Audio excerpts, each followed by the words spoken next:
How's it going, everyone? Welcome back. So I'm going to be showing you how to build out a full MERN stack application. This is fully deployed to a secure domain at flashcardstage.com. So I'm going to show you how to set up a domain, how to get that hosted. And then also this is connecting to a live API that's also secured with a subdomain api.flashcardstage.com. And this is hosted on a VPS. So I'm going to show you how to SSH into a VPS, how to set up a node application, how to run it, and how to also set up HTTPS forwarding using something called Caddy. So we have a really basic application where you can create flashcard decks. So in this case, we'll create a deck called hosting. And once you create that deck, you can actually click into this. And behind the scenes, we're using a React router to basically manage the routes of our single page application. And once you're inside the deck, you can start creating flashcards. So for an example, I can make a card called Caddy, a tool for hosting your files and setting up reverse proxies on a VM or VPS. But you can basically have these cards have their own data nested in them. And you can go and add new cards if you want to kind of practice memorizing some tools. And all this is just using plain CSS. We're not using any frameworks. We're not using any CSS libraries. We're just using plain CSS because I think it's good to understand how to build out UIs using CSS before you start pulling in some other third-party libraries like Material UI or Meantime UI. But yeah, if you're interested in learning how to build a full stack MERN application, be sure to stick around and we'll just go ahead and start figuring out how to do this together. So before we actually jump into learning how to build this project out with the MERN stack, I do want to mention that this video is sponsored by Hostinger, and all the deployments are going to be happening on this Hostinger's service. More specifically, we're going to be using their premium shared host for hosting the React compiled application, and then for the API, we're going to host that on a VPS. So I do want to mention that Hostinger is having a Black Friday sale where you can basically get 4 years worth of hosting and a free domain for a very affordable price of $249 a month. And also, if you were to sign up for this Black Friday deal, you can use my link that's in the description below, or I'll put it on the screen here. And additionally, there's a code that you can use, WebDevJunkie, which will give you a 10% discount on an already great discount and deal for a Black Friday sale. So keep that in mind. Definitely go check it out if you're interested in hosting your UI or your application on a web service. So if you want to sign up for the premium shared hosting, basically click on this claim deal button and you can go down here and you can click the most popular one, which is premium shared hosting.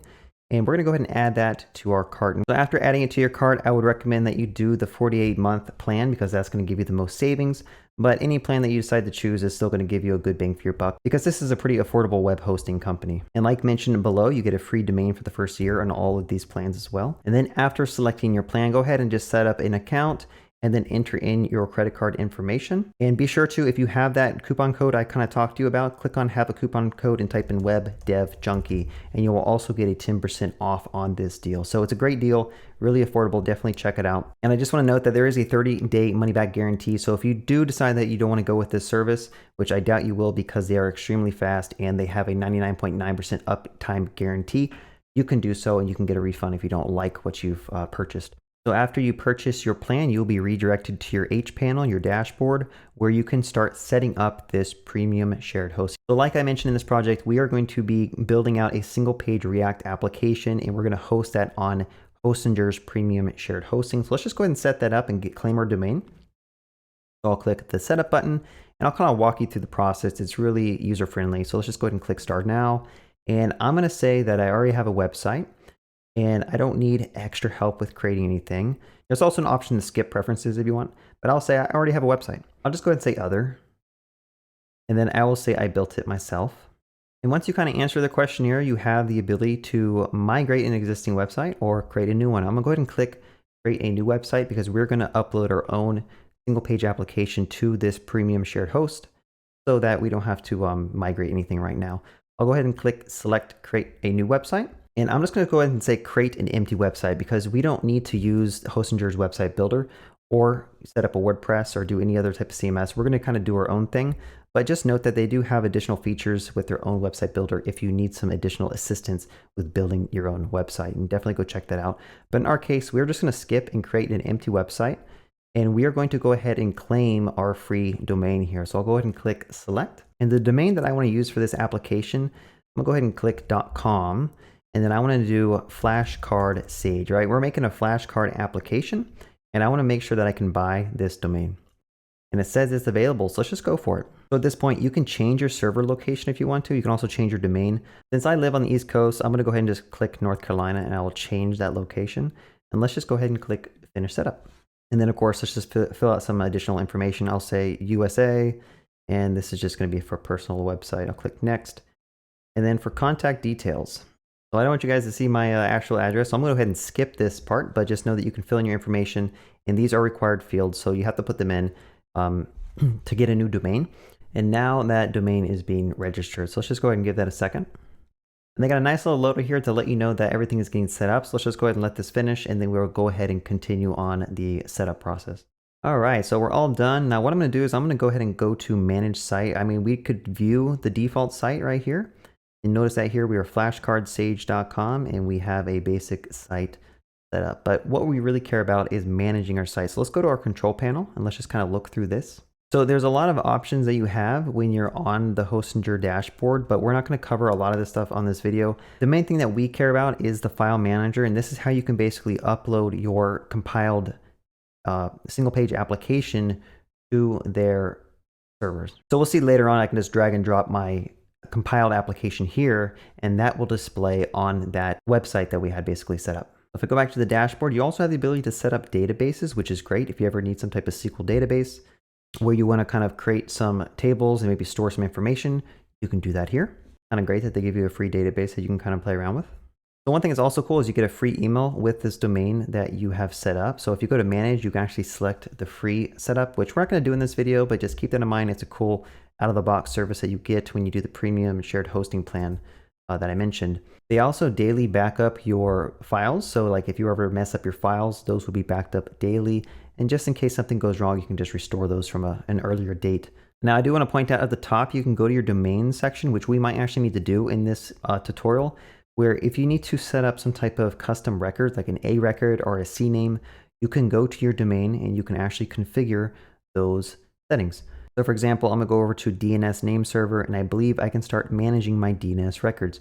This is useful when you want a domain to point to a particular server, or if you want like a subdomain such as api.flashcardsage to point to a VPS, which we should hopefully be doing later in this tutorial. So stick around if you want to kind of watch how I'm doing that. But out of the box, we seem like we have a bunch of records that are already set up that'll get you started with your email, getting started with FTP, and all these other things. So unless you really know what you're doing, I would not go through here and like delete the existing ones, but sometimes you need to add new records to point to backend services. And again, if you ever need to get back to your website's dashboard or panel, you can just click on this website's link here, and that'll get you right back to all your websites that you have. And I can go ahead and click manage here. And if you want to create a new website, let's say you have multiple websites you want to get set up, you can do that. Remember, this plan gives you up to 100 websites, but we're going to go ahead and go back into manage. And I think that kind of wraps up the overview of this website manager dashboard and some of the features that we're going to be covering later on. So let me move on to the next part of this process, which is setting up our VPS plan. So the reason we're using a VPS is because we are creating our API using Node.js, and you actually need a physically running server to run your Node service. If you wanted to just stick to PHP, you can simply just upload your PHP files to your premium shared hosting, and you can kind of interact with the database that way. But if you know anything about my channel, I like using Next, I like using Node. But in this project, we are actually going to SSH into a VPS, and we're going to set up and install whatever tools that we need on whatever operating system that we choose. In our case, we're probably going to use Ubuntu, and then we can get our Node server running. So let's just go ahead and click setup here for the VPS server plan 2. And before I configure the VPS, I do want to just quickly mention it. So if you go to the main homepage of Hostinger and click the VPS dropdown and go to VPS hosting, that's where you can actually start setting up your VPS. In our case, we're going to be using the VPS 2 plan, which is $5 a month. You get, 2 gigabytes of RAM, 40 gigabytes of disk space, 2 terabytes of bandwidth, which is more than enough to host a simple Node server, get a dedicated IP and some weekly backups. And if you want the finer details of what the machine's hardware is going to be, you can kind of look through here. VPS 2 is going to be 2 cores, 2 gigabytes of RAM, and a bunch of other features. So in our case, let's just go ahead and select this plan, and I want to kind of walk you through. So in our case, we'll select the VPS plan. And again, like you can use that code that I mentioned at the start of this video, the Web Dev Junkie code, to get a 10% off discount on these. So you have the option to pick from any of these plans depending on what your needs are for your actual business or your website or web application. Obviously, the more time you buy, the more months you buy, the more bang for your buck you're going to get. And same process as before, enter your email and go ahead and just enter your credit card information. And that'll kind of give you the option to set up your VPS like we did with the premium website hosting. And again, use that WebDevJunkie coupon code to get 10% off. And yeah, let's just go ahead and continue the setup. So for the VPS server plan 2, let's just go ahead and click setup and kind of walk you through this. So like we saw with the premium web hosting, we are also getting a nice little wizard that kind of helps you set up your VPS. And I'm gonna go ahead and select my location as USA because that's where I live. So at this point in the wizard, you have the ability to set up an OS with a control panel if you want. And this will basically allow you to manage your VPS a little bit easier if you're kind of newer at this technical type of stuff. But I'm the type of person who likes to just deal with plain operating systems and just start installing stuff just for fun. So I'm gonna go ahead and click the plain OS. Also, you can set up Minecraft if you want. They have game servers as well, but I'm gonna click the plain OS here because that's what we're gonna need for our project. And you can select from Debian or Ubuntu. I'm gonna go ahead and just say Ubuntu. Honestly, it doesn't really matter too much. Like there's some differences between the different OSs and like the different package managers and stuff, but I think just get good at one and they're all going to be able to be pretty performant behind the scenes. So after selecting Ubuntu, I'll click continue. And at this point, you have to give a host name to your VPS. So what I'm actually going to name this one is api.flashcardstage.com. And this will be useful when we set up an A record later on. And you can set your own root password here. I'm actually just going to use the default, but if you want to rotate that, you can do it later on. And then you also have the ability to set up an SSH key if you want to, which might make it a little bit more convenient to SSH into the machine and start installing things. But in our case, we'll just use the root password. I'm going to go ahead and click save and continue. And now we can finalize our setup. I'm going to go ahead and click finish setup. And like the other setup, we have a nice little loader that'll tell us progress of our setup, and we'll come back and check this in just a bit. So after the VPS is done provisioning, you will get redirected to this control panel where you can actually see some different information about your VPS service. So for example, we set up an Ubuntu machine and we have the IP for this machine, which we'll later use for setting up the A record for the subdomain. But using this, you can actually SSH into the machine and use that root password to start installing different things on that Ubuntu operating system. Some other cool features that you get are you have the ability to reboot your VPS or stop your VPS. And if you scroll down a little bit, it tells you the CPU usage, the memory usage, the disk usage, and bandwidth of this VPS as well. So you can kind of monitor your API and see how much traffic is coming into your API at a higher level if you need to.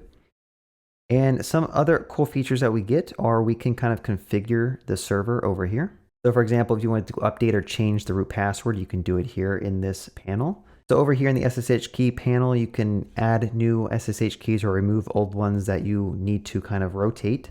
And then in your main setting, you can go and you can change your host name if you want to.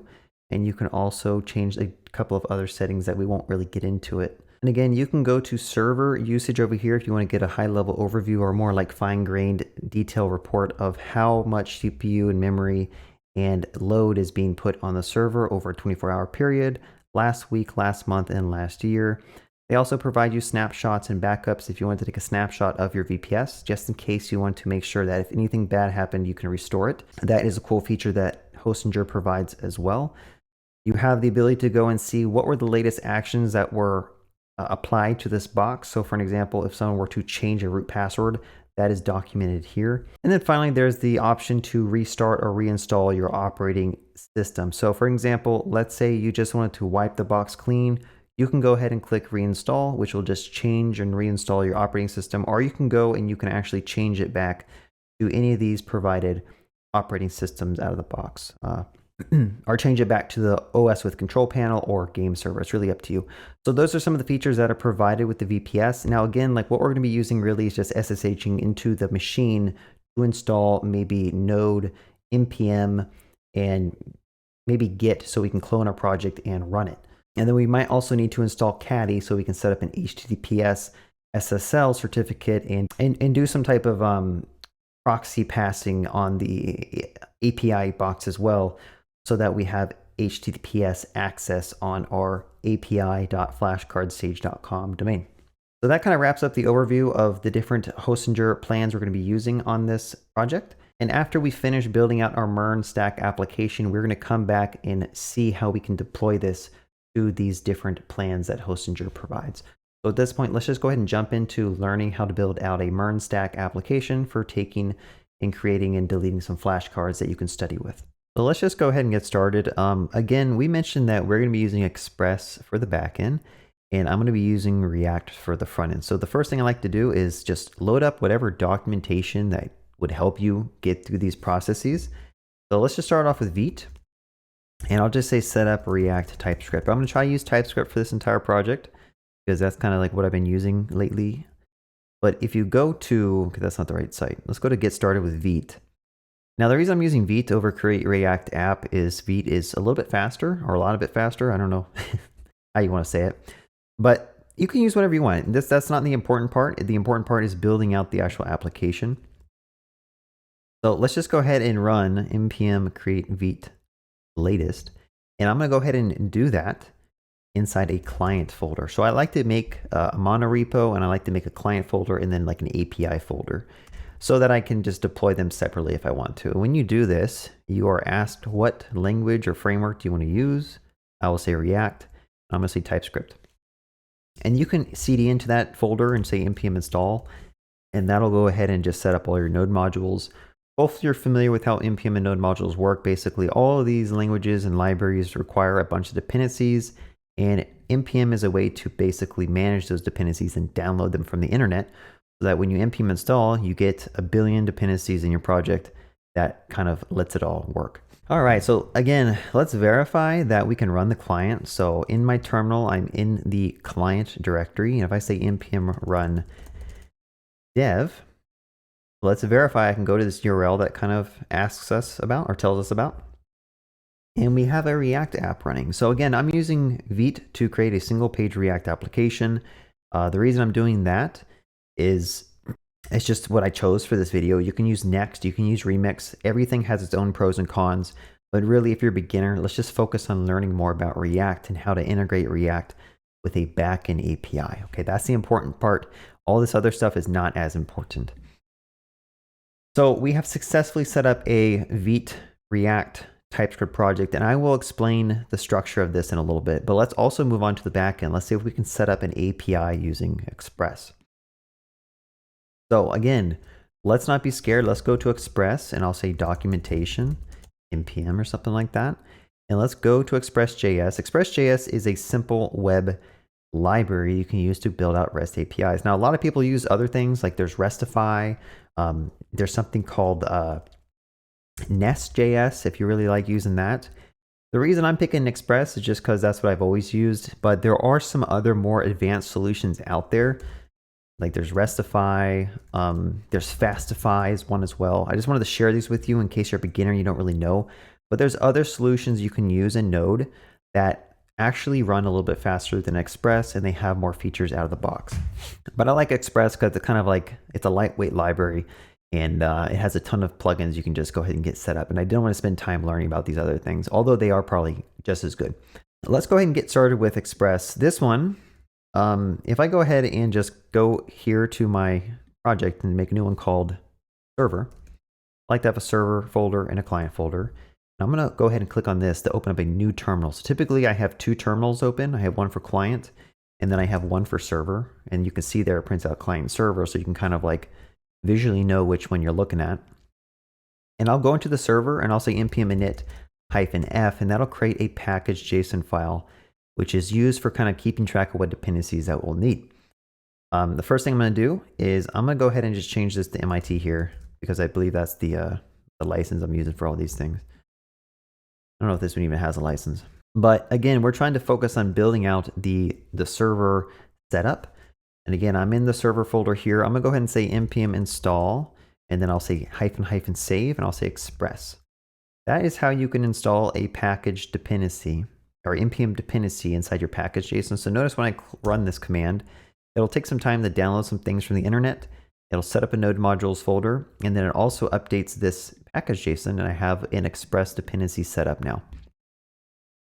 So I'm also going to make a .gitignore here. So we are using Git, which is a way to basically keep track of your file changes over time and commit them to a Git repository.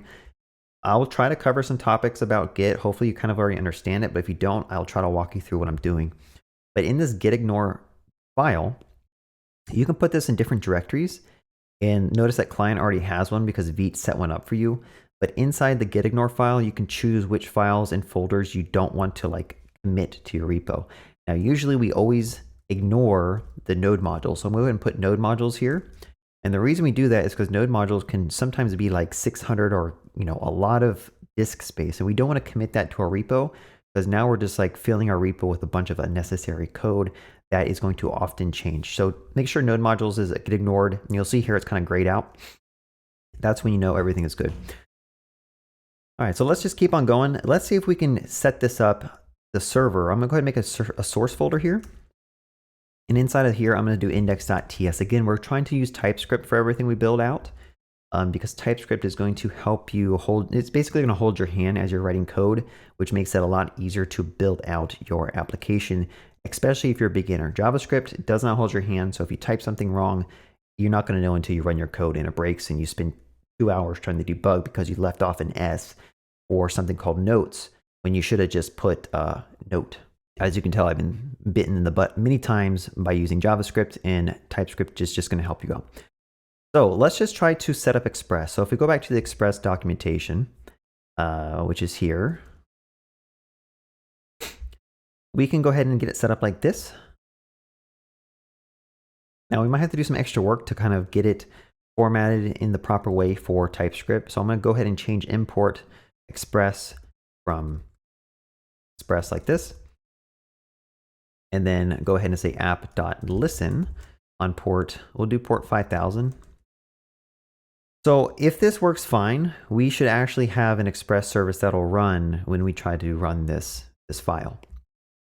Okay, so I know I kind of covered a lot of things and it could be kind of overwhelming what's going on, but basically, remember, we npm installed Express as a dependency, and now in our actual TypeScript code, we're importing a function from that Express dependency package that we installed.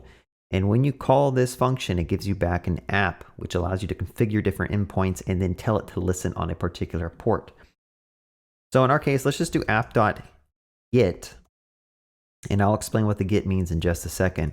And I want to say when someone tries to do a request on the top level directory of our URL, I'm just going to go ahead and send back a message that says like hello world. So let's verify this works. I'm going to go ahead and in the package JSON. Actually, before we can verify it, we do have to bring in another dependency. I'm going to go ahead and install. Remember, I'm in the server directory here, and you can look over here. We have the server terminal selected. I'm going to npm install save-dev ts-node. Because we're using TypeScript, the way that you can run the TypeScript files is by using ts-node. There's other ways you can do it as well. But I'm going to go ahead and use this ts-node dependency, and I'm going to write a script over here called dev, which is going to say ts-node space source/index.ts. So when you write npm scripts, anything that you put here, if you install the dependency that includes like a binary, typically you can just reference it like this, and then you can point it to a file. Now it really depends on what dependency you're trying to use. In our case, ts-node is a CLI tool that you can pass a file as like an entry point, and then it's going to traverse all of the imports that you're using and bundle them up and run them. So let's just try running this, npm run dev, and now we should have a server which will basically run on that port. Now, we are running into some TypeScript issues, and if you ever run into these, usually you can just fix them by doing the recommendation that tells you. So in this case, it doesn't know, TypeScript doesn't know like what the heck Express is. So we have to install the types for Express by running this command here. So again, like if you're a beginner, just take the time to read through what's going on. I know there's a lot of characters and it's super overwhelming, but usually they give you hints as to like how you can fix this, and you can go to Stack Overflow and understand it. So I'm going to install that Express thing, and hopefully that'll take us a step further to getting this working. I'll npm run dev. I think it'll still crash again potentially. Actually, it seems pretty good. So let's go ahead and go to localhost 5000 and make sure that we get back the message hello world. So we have successfully set up a backend API using Express and TypeScript to listen for our GET request on this slash. So I do want to talk about like what does GET mean? Okay. So the best way to explain this if you're a beginner is if you load up your DevTools, which you can just right click and say inspect, and then click on this network tab.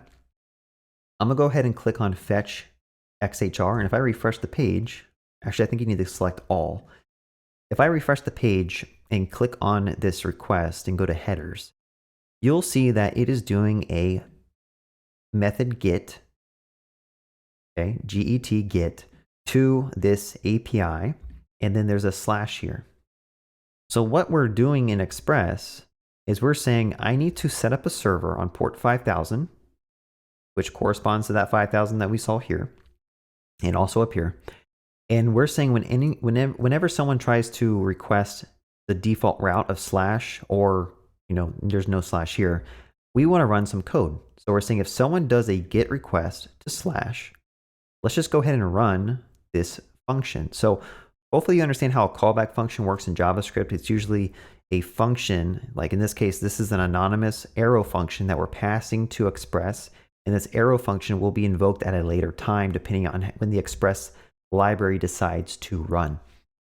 So you make a request to our localhost 5000. Express is going to look at the request headers and figure out, okay, what endpoint is he actually trying to call and what method is he using? In our case, it says, okay, well, he's doing a get request to slash. Let's just go ahead and return hello world. And we're going to be configuring this a lot for our different endpoints. When you do your CRUD setup for like create, read, update, and delete, you're going to create different endpoints and use different methods. But I just want to make sure that you have a solid foundation on like, what does the get mean? And what does this slash stuff mean? Again, if I were to change this to like hello and go ahead and restart my server, one thing I want to point out is we are using TS Node. So whenever you change the file, you actually need to stop your server and restart it. And there is a workaround for that using something called nodemon. So I'll say nodemon TS Node watch. And I do want to walk you through my process of like, it's okay to Google for stuff, right? Even senior developers don't know how to do stuff. We forget how to do it. And usually it's like you set it up once and you don't have to worry about it. So this is a Stack Overflow that explains how to set up something called nodemon to have it automatically refresh your API when you save your files.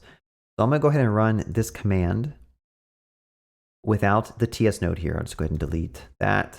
I'm going to stop my server. And again, we are in the server directory. I'm going to go ahead and run this. And while that's installing, let's look at this command. I'm going to copy their example. And inside the package.json, again, we're going to set up an alias or a script to basically use nodemon instead.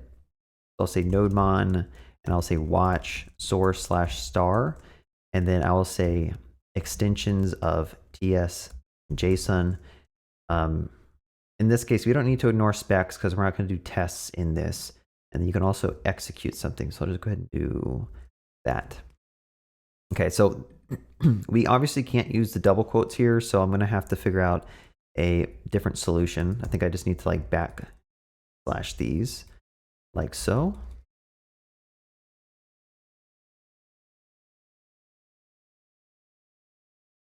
And now if I do npm run dev, hopefully, and let me double check I didn't screw anything up. This shouldn't be here. Let me delete that. So we're telling nodemon, which is a CLI tool, to basically watch for any files that change inside this source directory. Make sure that it's only TypeScript files or JSON files. And if any of those files change, we want to rerun TS node source of index TS. So we are just going to run this and hopefully it works. Okay, it looks like it's running fine. And if we were to go ahead and go to index TS and just save it, notice that it restarts automatically for us. So this is what you want to get set up. There are many different ways to have a backend API set up, but usually nodemon is like one of the easiest ways to do it. So what I was originally trying to show you is if you change this URL and I go back and do like /hello, we get the right page. But now if we were to actually hit the base URL of our API, notice that it fails because we didn't define an endpoint for what happens if you were to hit slash. Okay, so if I were to print out a different message for the slash now, I'll save the file, I'll go back and refresh, hit GG. Otherwise, we get hello. Now, the reason I'm putting so much emphasis in the backend is because I like to start my projects out with typically backend API endpoints, and then I work on the UI and connect those. So I want to make sure that you really understand how like a backend API is working, how these requests work. Again, like keep this network tab always open for the most part, and also your console tab. and look at the request and understand that it's making a request using the get method to this endpoint. And then Express is going to run whatever commands that we decide to set up and run this anonymous arrow function and send back some data. And we'll slowly learn more and more about like how all this stuff works, but we are using TypeScript. So I think it's good to actually put types on these things. So you can actually type these with request and response like this and make sure you import those at the top. And when you do that, what that allows you to do is you get that good TypeScript IntelliSense where when you type res and do a dot, you get all this auto completion that tells you the methods that you need. So it kind of saves you a step of having to go and look at the documentation. And let's say you kind of remember the first letter of what you want. Like let's say headers or set, right? You can kind of type in set and then hover over and it says, well, this sets a field to value in your headers. So now I don't actually have to go and like go back to the API and I don't have to search for set here because it's just a little bit harder to like read through their documentation to understand like, okay, how do I actually set headers? And then you'll go to a page and you realize you're on the wrong page and you read a bunch of stuff that's not even related. So TypeScript will help you out and it'll also tell you if you're doing something wrong. So if I were to call a method called like send without the in or sed, it'll warn you. JavaScript is not going to warn you when you do stuff like that. So this is why I like to use TypeScript on my projects. And as a beginner, I highly recommend that you use TypeScript as well. Okay, so we have the front end going, we have the back end going. We have a nice setup for both of them. Now, what we could probably do is start working on adding a simple API endpoint to allow users to create new flashcard decks. Okay. So let's try to figure out how to do that. I'm also going to just put these types here. Just get into the habit of like making sure you always put types for your things. There's also a tsconfig file that you can set up, or a tsconfig JSON file. We won't get into that in this video. Hopefully we can kind of hit the ground running without worrying about that. But so like I mentioned, we're going to be using the MERN stack. Okay, so the M part of the MERN stack means MongoDB. The reason I'm picking MongoDB is because usually it's a lot easier for a beginner to learn how to interact with the database using Mongo than it is with using SQL. Now, personally, for any real projects, I would probably just use SQL over Mongo. But if you're a beginner, learning Mongo helps you not have to learn about migrations. It helps you not have to learn about writing SQL statements or create table statements or update table statements and stuff like that. But honestly, if you're using Prisma, like it'd kind of take care of all that. But let's just go ahead and look into Mongo. Now I'm going to use something called Mongo Atlas. This video is not sponsored by Mongo Atlas. It's just a tool I like to use when you're playing around with stuff. You can also set up Mongo locally if you want to, which is a solution. It's just a little bit more overhead to do. You might have to pull in Docker or something. Let me just sign up real quick using Mongo Atlas. I'm just signing up for a new account with my other email, just so I can kind of walk you through this real quick. So I'm gonna use the free shared plan or whatever. Usually it works pretty well for like what we're doing. In this case, I think you get like one of those. I'm gonna go ahead and just create the cluster. And once you have the cluster set up, we are going to just go ahead and put like a username of, I don't know, flashcard sage. And then the password, we'll just go ahead and generate one. Why not? And copy it. And I'm gonna go ahead and create that user. And this is a user we're going to use to connecting to the Mongo cluster, right? So I know I'm saying a lot of terms. Let me take a step back. Mongo is a type of database.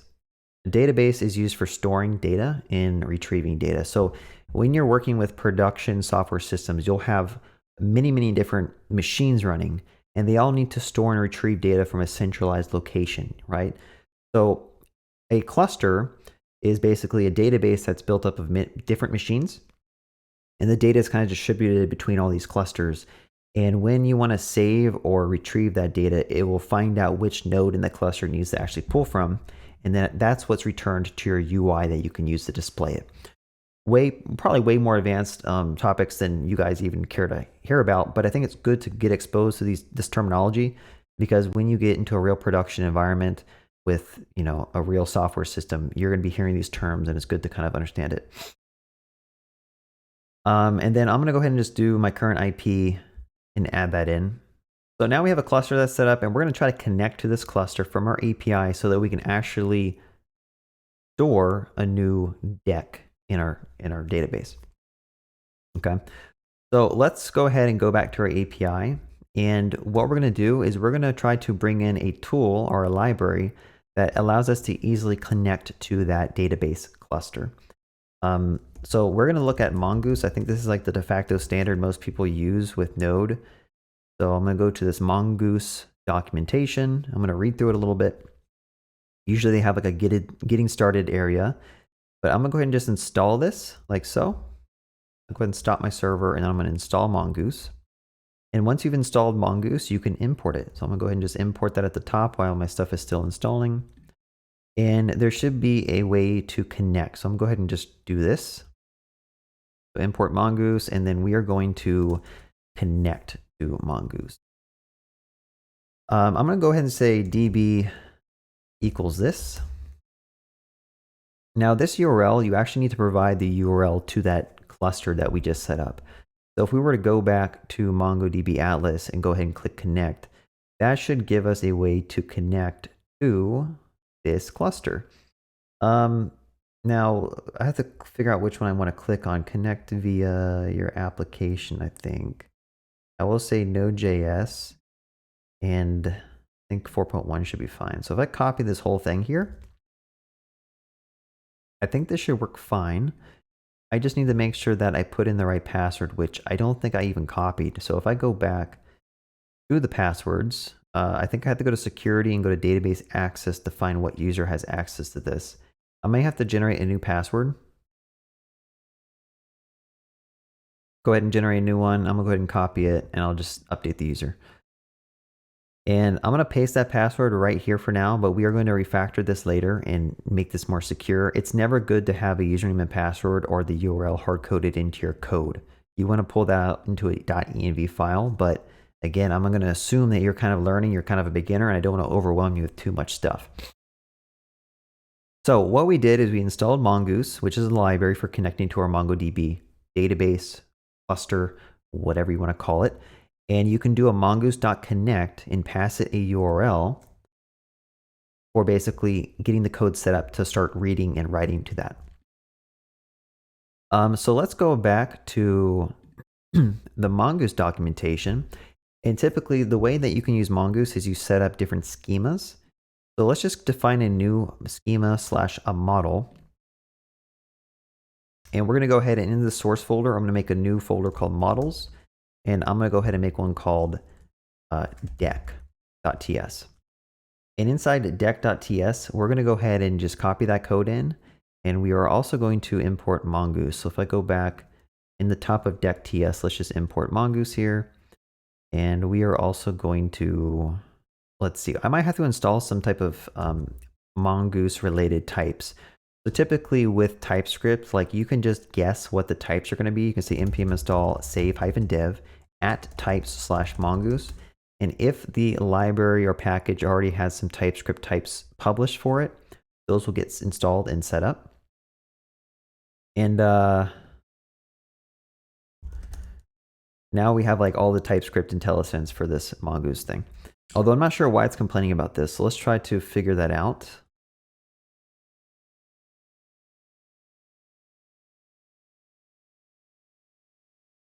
It looks like this person online tells you how you can use it. I don't know if maybe Mongoose is a little bit older or they need to update their documentation. But I'm going to go ahead and use this instead.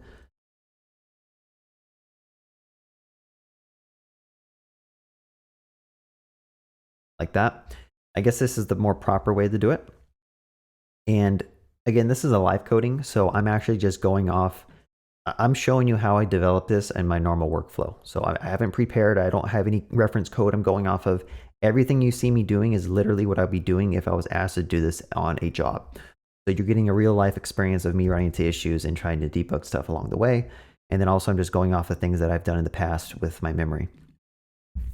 So when you're setting up a Mongoose schema or model, we can go ahead and rename this. Instead of blog post, we can call this deck. And we're going to go ahead and just allow this deck to have a title. And that's about it. For right now, we'll just do title, and we'll come back and add more stuff to this. So what this allows us to do, if I go back to the docs, I think they might tell you how to use this. Okay, so down here, I believe you can do this mongoose model thing. So down here, if I were to say model, or if I were to say deck, and then I could say deck schema, I'm actually going to rename this one the deck schema like this. And now we actually have a model here. So this will be our deck model. And we could export default deck model. Now this allows us to import this module from other places in our code base. And in fact, we don't even need object ID here. I'm going to comment that out for now. We might need it later. We can also access this model by just saying mongoose.model and then pass this string of deck. It's up to you which way you want to do. They both work, but what we're trying to do is like, can we just successfully write some data to our MongoDB cluster? And the easiest way to do that is go to your index.ts, and we are going to start importing that deck model here. So I'm gonna go ahead and say like import deck from /model/deck. Okay. So that'll give us access to this deck model, and we will see how to use that in just a second. Now, what we want to do is we want to connect to this database, and then we want to actually spin up our API. So I'm actually going to do a little bit of refactoring. I'm going to pull this code down here. And this mongoose.connect call is actually a promise. So hopefully you understand how promises work. Basically, it runs some asynchronous code, and then some point in the future, it's going to call a .then method when the asynchronous code is done. So I'm actually going to make sure that the API is not listening for new connections until we're fully done connecting to the database, because you don't want a connection to come in and then you try to read from the database, but you haven't fully connected and then it crashes. So I want to make sure I can fully connect to the database before I start listening for API requests. And then I'm just going to go ahead and put a console log saying like listening on port 5000. Now at this point, you might notice there's 5000 is duplicated in 2 places, and this is not really manageable. So this is called a magic number, and we want to refactor this away and keep this kind of defined as a constant. So I'll say const port is equal to 5000. And this allows our code to be a little bit easier to manage, because now there's only one place this port variable is declared. Like so. And let's just try this out. I don't know if this is going to work off the top of first time doing it. So npm run dev, let's say if we run into any errors. So far there's no errors, which is good. And if this would have crashed and not printed this console log if we couldn't connect to the URL here that we put. So good sign, good sign. Now what we want to do next is there's something called RESTful APIs in the web development world, right? So typically what you do is you have these different request methods. You have get, you have put, you have patch, you have delete. There's one called head. And those methods all kind of represent different actions that we're doing on different resources. So in our case, we're building out a flashcard application, which means you probably want to have a resource URL called Decks. And when you create a /Decks URL, what you typically do is you create different CRUD operations that allow users to create new decks, update existing decks, or delete decks. So going back, what are we trying to do? We're trying to allow users to create new decks of flashcards. So I'm going to use a different method. Instead of doing get here, I'm actually going to do a post. Post is the convention we use for creating a brand new resource when you're following RESTful architecture of your API designs. So when someone does a push request /decks, what we want to do is we want to just go ahead and create a new deck model and persist that to our database. So how do we actually do that? I'm going to go ahead and say const new deck is equal to new deck. So I'm taking that mongoose model that we declared in this file. Remember, this is exported here. And we are basically creating a new model called deck, and we are going to set up a new deck object. Okay, so this is just object-oriented programming. We instantiate a new instance of a deck class, and then we can use it over here. And again, deck requires a title. So let's just go ahead and give it a title. I'll say curly brace title. I'm going to pass it a JavaScript object. This is a JavaScript object, and I'm going to pass it a title called like my awesome flashcard deck. And when you create a new deck, at this point, it's not going to be persisted to the database. You actually need to tell this endpoint to save it. So I'm going to go ahead and say new deck.save. And at this point, it's going to get saved into the database. Now, this is a asynchronous method. If you hover over it with TypeScript, notice that it says promise here, which means we probably want to await on it, which means that we need to put async on this arrow, this anonymous arrow.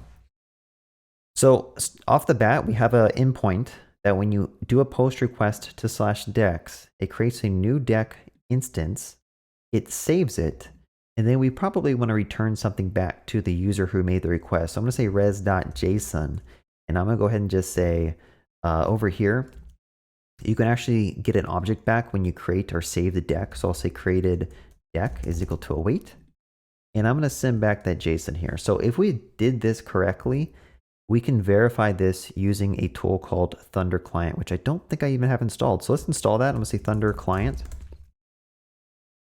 Thunder Client. There's also, you can use Postman, you can use Insomnia. I like using Thunder Client because it's just like right in VS Code. I don't have to worry about like opening a new tab or new program. But what you can do is you can load up your Thunder Client extension, and I can just go ahead and say new request. And I'm going to go ahead and make an HTTP request to localhost 5000/decks. Now, this is the exact same thing that happened when I showed you up here when you refresh your browser. The browser by default does a GET request when you try to enter a URL. But if you want to test out a POST request, you'd have to use something like this. So in this case, I'll do a POST request to Decks. And I'm just going to go ahead and run this. So my head might be blocking. There is a send button up here. It's not really too important to see. But just keep that in mind. There's like a send button. I guess I could do this if you guys wanted to see that. Yeah, here we go. So if I click send, we should get back a response. If you look here, we get a status of 200, and we got back some data. So that means that everything we just wrote in that index.ts file, where it's creating a new deck, persisting it to the cluster, and then sending it back to the user, this is all working perfectly fine. And one thing you'll see is that you get a unique ID for every entry in that Mongo collection. We haven't really used the word collection yet, but I'll kind of explain that in a second. All right, so quick recap. Again, hopefully you understand how we did a different HTTP method here. There's get, post, put, delete, patch. So we chose the post request, which corresponds to the post here. We said do it on this server at /decks, which corresponds to localhost 5000/decks. And then when you actually click that send button, it sends that payload over to the backend, and the backend is going to run this code.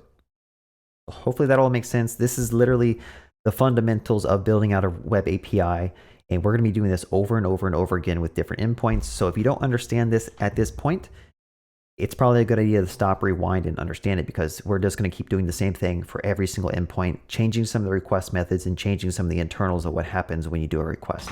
So this all works great, but we don't have flexibility, right? Every time someone creates a note card or a new deck of flashcards, it's the same title every time, and that's not really desirable, right? We want to allow the user to send over their own custom title. So what we can actually do is inside of Thunder Client that I have set up, you can go over to this body, and I can say, okay, well, I now want to send over some data to the backend, and I want to specify the title myself. So I'm going to say like hello world is my title. And when I send that over to the backend, I want the backend to persist hello world. Make sure you format it properly. I don't think I had proper JSON before. So I'm going to go ahead and click send. I want to highlight the fact that it's still going to return the same title every time. This is not desirable. We want this title to match what we sent over to the backend. Okay. Now I do want to also highlight how do we get this information, right? So Thunder Client is doing that request. It's actually taking a packet or a packet of data, and it's sending it over to our Node API, and it contains all this information. It contains the headers, the URLs, it contains this JSON. But what we want to do is like, how do you tell the server to process that information? Well, if you go over here, you have this REQ request object that we haven't really seen yet. So let's look at this real quick and figure out how do we get that payload right here that's coming over the wire. So I'm gonna go ahead and just console log something real quick. I'll say console log rec.body. And I want to show you that I believe this will actually not be defined when I make that request. So I'm gonna go ahead and click on send here. And notice that we get back undefined. So it's like, how do we actually get the JSON body that came over? And unfortunately, Express is really bare bones from the get-go. So if you wanted to add in support for different types of payloads, you actually have to do app.use express.json. All right, so new concept here that we haven't seen before, we're using app.use. This is something called an Express middleware function, right? So, well, technically this is the middleware function, and we're telling Express to use this. So anytime anyone ever makes a request to our API, it's going to first run whatever this code is. Okay, now the benefit of this is we don't need to know what this code does. All we need to know is that it allows support for JSON post requests. So as long as you put this use command before all your endpoints, next time you actually do that request, you'll see the backend actually prints out the real data. Okay. So this is how you can access that title. Instead of just putting a hard-coded string here, I can say rec.body.title.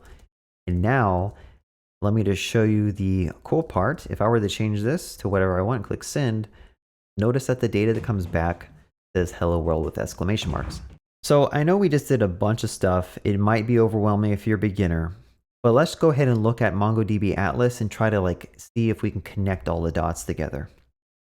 Okay, so let's go over to MongoDB Atlas, and I want to show you that if I go to database and click on our cluster here, you can actually click on something that says browse collections. So you see this collections tab here. I'm gonna go ahead and click that.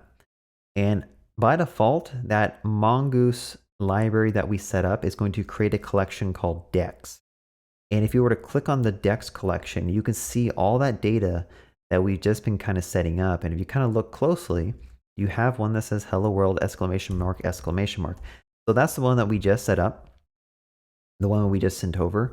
And every time we send some data over to the backend, like if I said StarCraft 2 and click send, and I refresh this page, I don't even know where the refresh button is. Oh, here it is, refresh. If I refresh this page, you'll notice that down here at the bottom, we get a title that says StarCraft 2. So we are successfully spinning up a locally running API that a user can invoke. That API is connecting to this cluster, which lives somewhere in the US. I don't know where it is. It's probably somewhere on the East Coast, somewhere like Atlanta or North Carolina. And it's actually persisting this piece of data over to that data center. The data center is saving it in a database somewhere, and now we can actually view it here. So that should be pretty cool. I mean, if you haven't done this before, I mean, that should be a pretty cool concept that you're actually persisting data across the globe into a centralized place that you can further read from it or fetch it at a later point. So I do want to kind of highlight the fact that we're using source control, we're using Git, and we have done a bunch of stuff, but we haven't committed it yet. So what I always recommend that you do when you're coding is, first of all, you should always use source control. And second of all, every time you add a new feature or fix a bug, you should commit that to your repository. So I'm gonna go ahead and say, working on setting up the UI and API, plus adding Decks Endpoint. Okay, so you're gonna type a commit message here, and then I'm gonna go ahead and click on this add button. That'll add everything that's in my project to the staging area. So it's a new concept that you probably haven't heard about in Git, where basically you can make changes to your files, and you can pick and choose what files that you want to commit to your repo. In our case, we're adding everything, but if there's some files that you did not want to commit, you can actually undo them and subtract them. But once you've selected all the files you want, you can just go ahead and click commit and click sync. And that's going to push all of these file changes that we did for both the client and the server, and it's going to push it to our repo, which I haven't even talked about. So if we go over to github.com/codyseibert/flashcardsage and refresh this page, you will see that now we have the same code posted on this Git repo on GitHub that corresponds to this exact same code that we saw over here. So now what this allows you to do, if you're working on a team of other developers, they can all clone this repo and they can all start pulling your code, playing around with it, fixing bugs, and then pushing it back. And you can kind of keep synchronizing with your teammates as you work throughout the day to get their changes and they can get your changes. And then also it's a great way to back up your code because a lot of the times if you keep on adding changes over and over and over again, you don't commit, at some point you break your entire code base and you don't remember what you did that broke it. So doing these small incremental commits and pushing them to your repo is actually really beneficial to yourself because it helps you when you break stuff and you have to figure out, okay, what did I break? And you can do something like a git diff, which maybe we'll see, maybe I'll talk about. All right, so let's kind of talk about best practices, right? So right now we've just been kind of like hacking everything together into a single index.ts. And one thing that is a big no-no in terms of security is hard coding this whole URL inside your code. The reason you don't do this is because the moment you push this to your public repo, like I just did, everyone has access to this password and username. And now anyone can go through and look at my code and they can connect to my Mongo instance and they can start being malicious and inserting a ton of data or deleting stuff or doing what they want, which is not what you want, right? So we have to fix that. I'm going to go back to database access. I'm going to change this password because I just exposed the password to the entire internet. And believe it or not, there's tons of bots that actually look at all these public repos and try to find keys, and then they try to abuse your keys. Especially with your Amazon keys, if you accidentally commit your Amazon credentials to a repo, you'll have a bot ring up a $2,000 bill within a couple of minutes. It's crazy how many bots are looking through GitHub trying to find public keys. So instead of committing this code, we actually want to do something called putting it in a .env file. So I'm going to make a file called .env, and then I'm also going to do .env-sample. And what I'm going to do is I'm going to put something called an environment variable. So I'm going to say Mongo URL, and I'll just go ahead and put like nothing for right now. I'll just like localhost, I don't know, 9000. I don't know what the real Mongo port is, but this sample thing is so that if anyone else were to clone this project, they kind of understand like what environment variables need to be set up so that they can also run the project. And typically you have it set up in a way that'll work perfectly fine when you're running this stuff locally. But we want to make sure that we never put anything sensitive or secret inside of this file. And then we also have a .env file. This is the file that is going to be read from when we start our API. And we'll have to get that all set up in a second. But what we want to do is we want to put Mongo URL here, and we want to paste in that URL with our updated password. So I just changed my password, and I'll probably have to do it again after this tutorial. But I'm going to go ahead and just take that password we changed, and I'm going to put it right there. Go ahead and update that so that we have a new password. And the second thing I want to point out is that we never want to commit this actual URL to our Git repo, because if we do, we expose the password and people can use it. So in the git ignore, I'm going to say .env so that we never push that file. Okay. So that's the first part of the puzzle. The second part is we need to set up our index file to read that .env when we set up, or when we first initialize. So I'm going to go ahead and show you how to do that as well. I'm going to go to env, or let's go to npm and then search for .env. This is a library you can use to basically read that .env file. I'm going to go ahead and just install this. Stop my server. I'll go ahead and install this. And let's look at how you use this. It's actually pretty straightforward. You just run this command. Okay. So I'm going to go ahead and just run this command like this. And technically, maybe I should say like import config from .env to make it more like TypeScript compliant. And I believe I can do that. And I'll just call config like this. So when you do this, basically when you spin up your server, it's going to look at your .env file. In fact, I'll move it up to the very top just in case. It's going to look at this file and it's going to load it into your environment variables. So instead of hard coding this right here, which is a big no-no, I'm going to say process.env.mongo URL, which is the same URL that we had in the .env file. And you might get some TypeScript errors like this if you don't actually like fall back on something. So I'll do that for right now, just to kind of get rid of that TypeScript error. But there's other ways. I think you just also put like an exclamation mark here, if you just want TypeScript to like not whine about this not being defined. So now when we start our API, so npm run dev, it's going to load in that env file. That secret is not going to be exposed to GitHub, and that's going to get it's going to connect the way it did before. So let's just verify. I'm going to go ahead and just do one more request to make sure it works. And we still get back a request. So everything's still working as it did before, but now we've kind of protected that .env secret. So congratulations, you just learned a little bit more about security and why it's important to secure your apps. But I will say that I did commit that old password to my repo, but it doesn't matter anymore because I changed the password. So if anyone were to go through that repo and try to find that password, they can't do anything with it because I already changed it. I rotated the password to a new one, and I've just secured my system from a data breach, basically, or a password leak, whatever you want to call it. All right, so again, we did a small change. Let's just go ahead and commit. I'm going to say adding .env to secure the app. Go ahead and add that all and go ahead and just commit. Make sure you double check. Make sure there's no secrets anywhere in here. And if everything looks good, then you can just go ahead and commit, sync it up. There you have it. All right, so at this point, we have a fully working API that has one API endpoint. We can connect to MongoDB Atlas and we can persist new decks. What I like to do is I like to work on a single API endpoint, and then I go to the front end and I implement some logic that can persist something from the UI to my API. The reason I like doing that is because it's more following an agile mindset of building out your applications, right?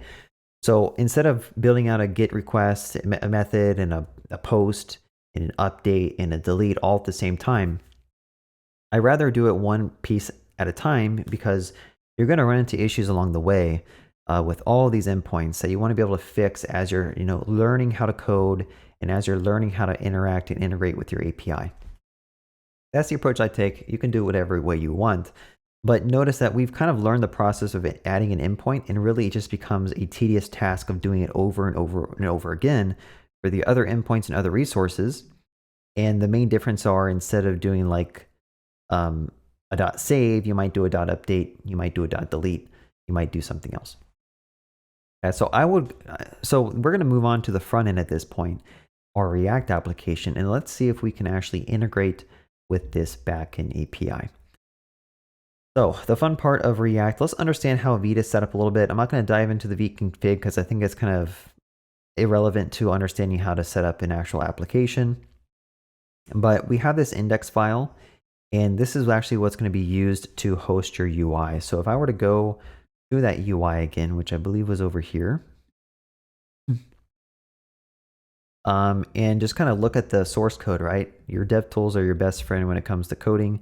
You can look at some of the stuff here, such as the title, and you'll see that this title corresponds to this file. Okay? So what Vite does is it takes this file, and after it takes all your React code, it injects all the React components inside of this root div.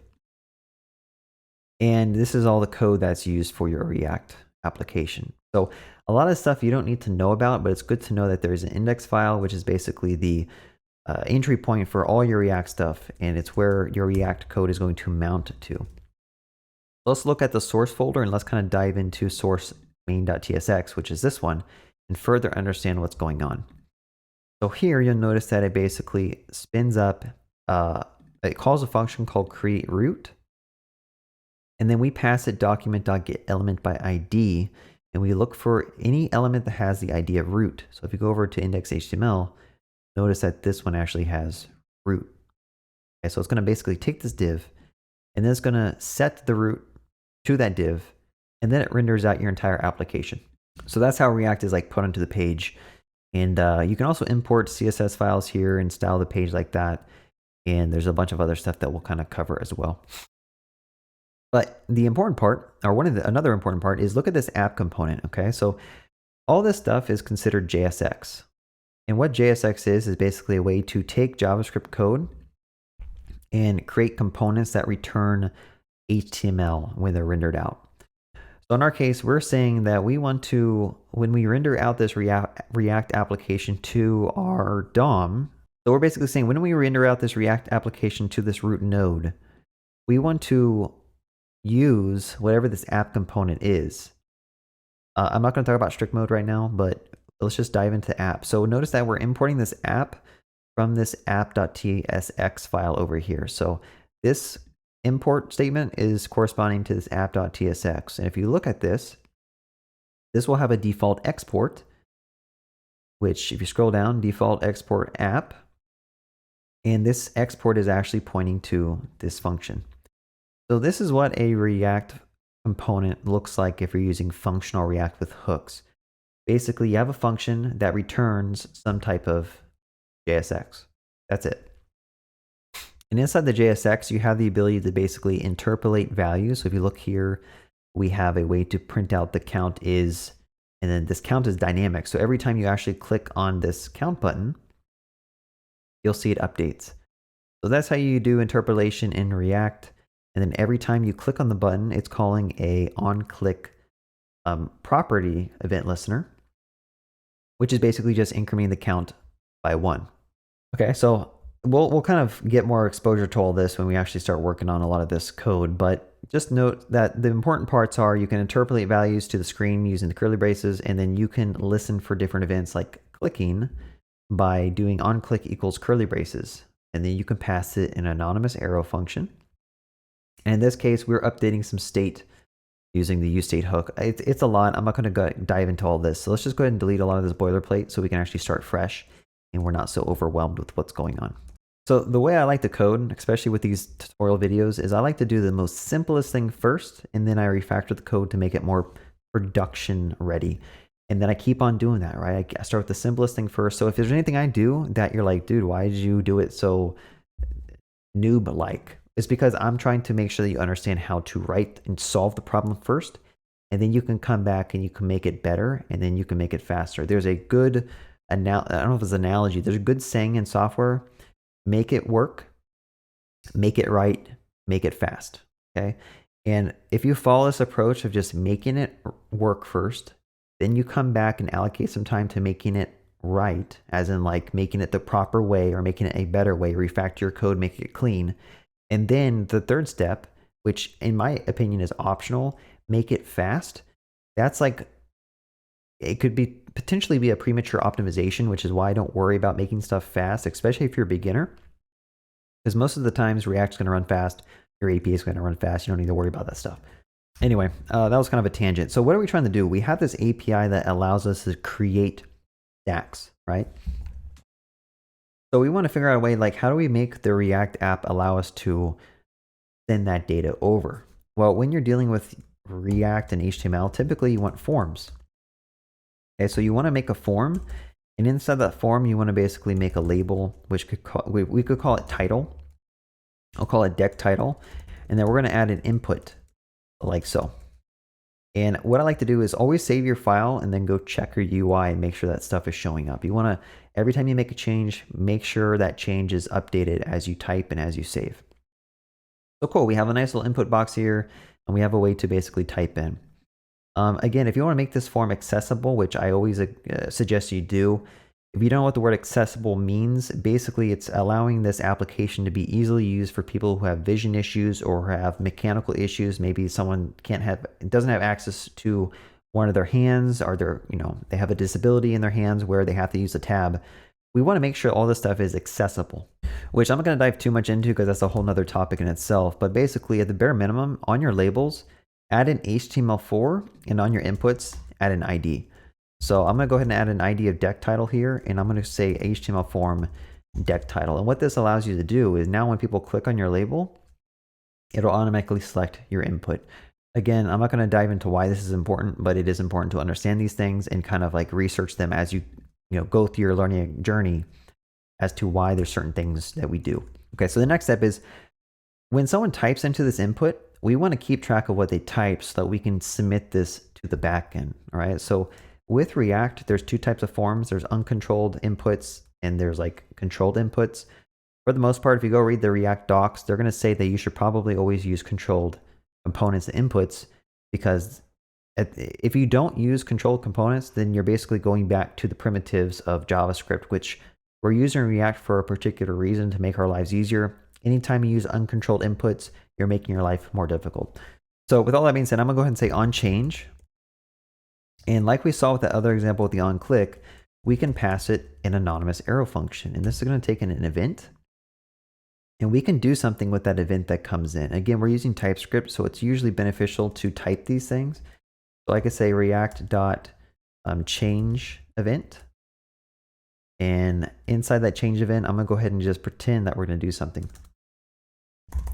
Save what they typed. So that's what we need to do. How do we actually do that?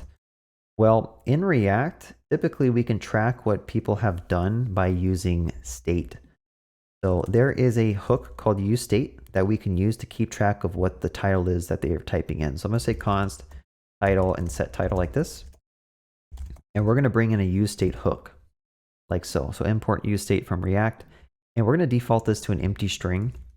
And the reason we default it is so that React and TypeScript kind of know that title is a string and that set title is a way to kind of set the string. So again, like the reason we use state in React is because anytime that you have something that you need to like tell React to re-render to the page, you have to use state. So in our case, when someone types into the input, we want to update that state. Let me go ahead and make sure I add a curly brace here. I think this is complaining because I missed a curly brace.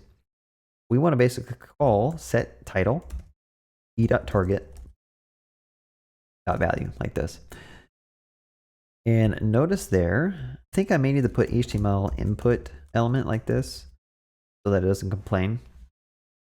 So typically you have to look at the div or the input type or the DOM element type that you're using, and then you'd have to scope using generics and TypeScript. You have to pass it in. I know that's like a whole nother advanced topic of generics and TypeScript, and this might be overwhelming. So at the very least, just memorize like this approach. Whenever you do on change or on click, there's two different things you either have to attach to your types to not make TypeScript complain. So anyway, as a user types, we are actually storing what they typed. So if I were to actually show you this, by the way, there's an extension called the React DevTools, which you should install if you are going to do React development. And if you go and click on this components tab after you've installed them, this allows you to inspect the internals of React as you're developing, right? So we have a app component, which corresponds to this app.tsx component that we were working on. And when you click on it, it's going to show you all of the state hooks that you have set up. So in our case, we only have one state hook, and it's set to the empty array here. But as you type into this, if I typed in like hello, notice that that state updates. This is important to understand the connection between typing in the input and having state automatically update, because we need to use the state to send it over to the backend API, right? So the second thing we need to do is on the input, you'll notice that like this input doesn't know how to update. So if I were to delete that and go here and just type in like what is up and enter, notice that the input doesn't update. That's because we haven't told the input how to update and what its value should update to when state changes. A good telltale sign is you see how this is kind of grayed out here? This title is grayed out. It's a sign that you should probably be using it, right? So I'm gonna go ahead and say value is equal to the curly braces of title. And now if I go here and change this, notice that React will automatically update after I click enter. Okay, so now state is perfectly bound out to that input box. And as we type and as we delete, it gets updated. So again, like the overarching goal of what we're trying to do is like get this title and submit it to the backend so we can persist that deck to the collections. So on the form itself, what we want to do is we're going to add an on submit listener. And also inside the form, we should probably have a button that's called like create deck. So in HTML, by default, buttons that are inside of forms are automatically going to submit the form. So typically you don't need to add any type of click listener to this button because by default, it's going to call this form submit. So what we're going to do is inside of this on submit, we're going to actually make a function up here. So I'll say function handle create deck. And we're going to make that equal to, this is going to take an event. And I can say react.form event like so. And I can say e.prevent default.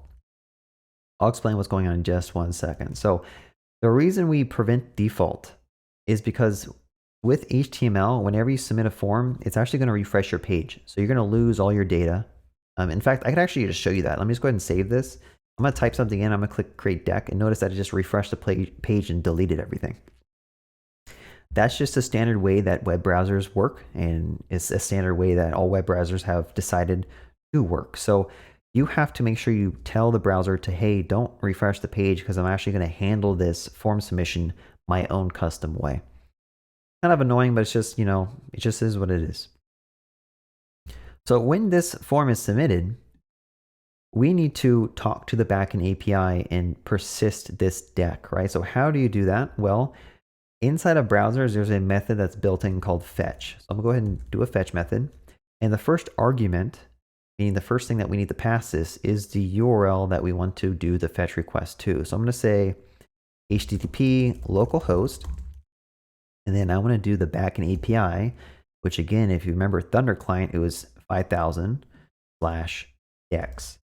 So I want to do a request to the fetch endpoint, and then I'm actually going to pass this some initial options, right? So because we want to do a post request, you actually need to tell fetch the method you're going to use. So I'll just say post. And then you also need to tell the body that you want to send over, which needs to be a stringified body. So I'm going to say json.stringify, and then I'm going to pass it title like this. Okay, and you may have to set headers as well. We'll figure that out and see if that's a possibility of what we need to do. But this is actually going to request to our backend using the post method, and it's going to send over that data. Let's go over and see if this works. I'm going to go to the network tab here. I'm going to go ahead and clear everything out. I'm going to type in like hello and click create deck. And notice that it makes a request to this endpoint. It does a post request. And if you look at payload here, we sent over hello, an object that has title and hello. So that's cool. That's the same exact thing that we did with Thunder client, but now we're doing it from the UI, and a real user can actually interact with their UI and persist some data. But I do want to point out that we got back an error, right? We got back a CORS error. Now this CORS error is something you're going to see all the time. It sounds confusing, but it's actually pretty straightforward. Basically, by default, a browser is not allowed to access URLs that do not match the same host name that you're on, right? So because we're not on localhost 5000, this request is going to fail when it tries to request localhost 5000/dex. Okay, so locally, when you're running this locally on your laptop, the way to bypass that is you need to set up something called CORS on your API so that your browser doesn't just throw errors because of security reasons that we do want. So you want this, but locally we just don't really care about it. So we have to go back to our index file in the API. So I'm going to do a command P. I'm going to type server, and then I'm going to type index. I'm going to go straight to that file. That's a cool little shortcut in VS Code. Command P, and then type in your file name. It takes you straight to it. Super important to understand that. I use it all the time. So on the node server, we want to tell Express that like, hey, when we're running locally, like you can let any API hit us. It doesn't matter. You can let any host name hit us. We don't care. So there is an actual package called CORS. I'm going to say npm install save CORS. And once you install that package, you can actually import it. So I'll say import CORS from CORS. And I'm going to say app.use CORS like this. So let me show you what's actually happening when you do this, because I don't think a lot of people actually explain what's going on. Okay, let me make sure I install my types, because it doesn't seem like it can find that. Try it again. All right, so now let's go ahead and, first of all, let's look at Decks. Let's see what's going on here. So notice that when the request is made, the origin is set to 127001.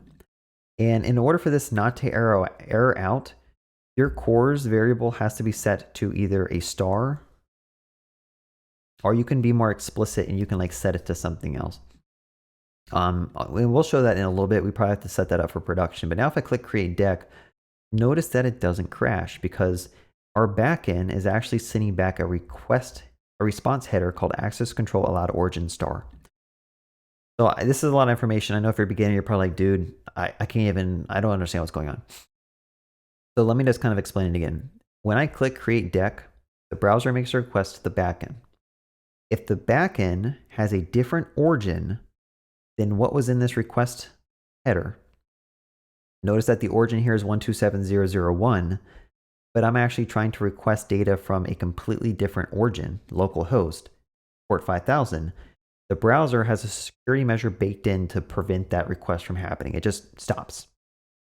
Unless the server responds with a access control allow origin.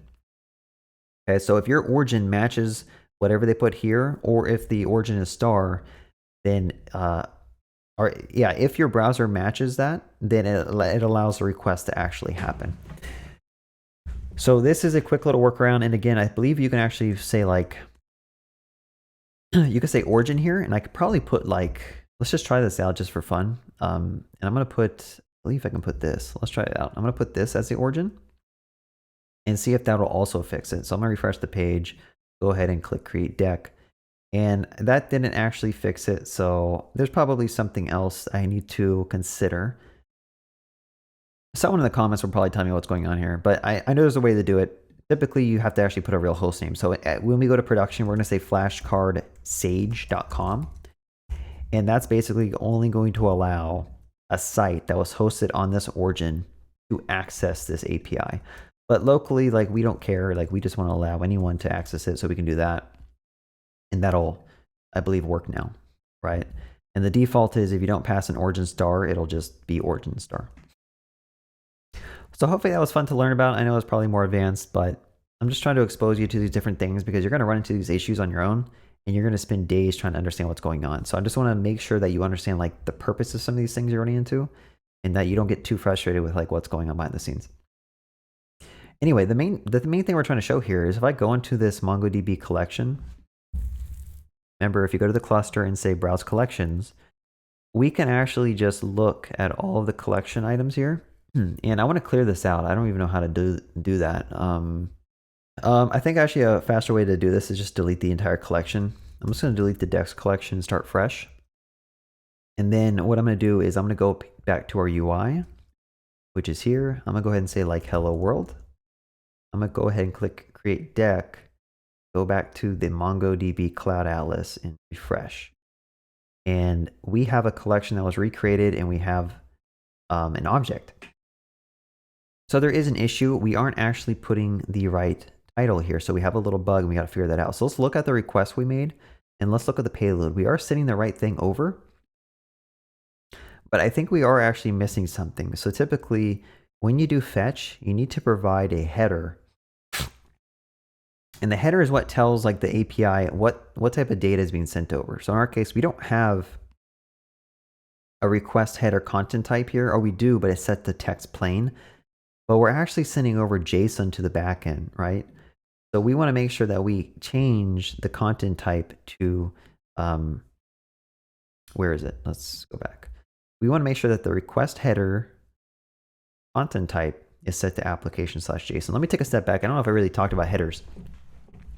Every time you make a request to your API, there is a set of headers that you send over to the backend. And these headers, again, are used for like the CORS thing we just talked about. These headers are used for caching control. These headers are used for telling the server who you are. You can also include cookies in the header. But in our case, we want to tell the backend like what type of data are we sending over to the API, so the API knows how to parse it correctly. And there's a set of default headers that just happen when we make requests. But in our case, we don't want text plain. We actually want application JSON. So if we go to app.tsx and inside of here, if I do headers, I can say content type. Make sure you make this properly capital case. And I will say application/JSON. And now I believe if I were to do the same request and type in hello world, notice that if we go back here and refresh, we now get that data showing up. Okay, so there's a lot of stuff to consider when you're building out an application. There's a lot of stuff you can screw up on, a lot of stuff to understand. But now if you look at the request header, it says content type of application JSON. And our API, because we did this setup here, express.json, it knows what to do when it sees a header that says application/JSON. It knows to take the body, it knows to parse the JSON of the body, and then it puts that on rec.body, which was here.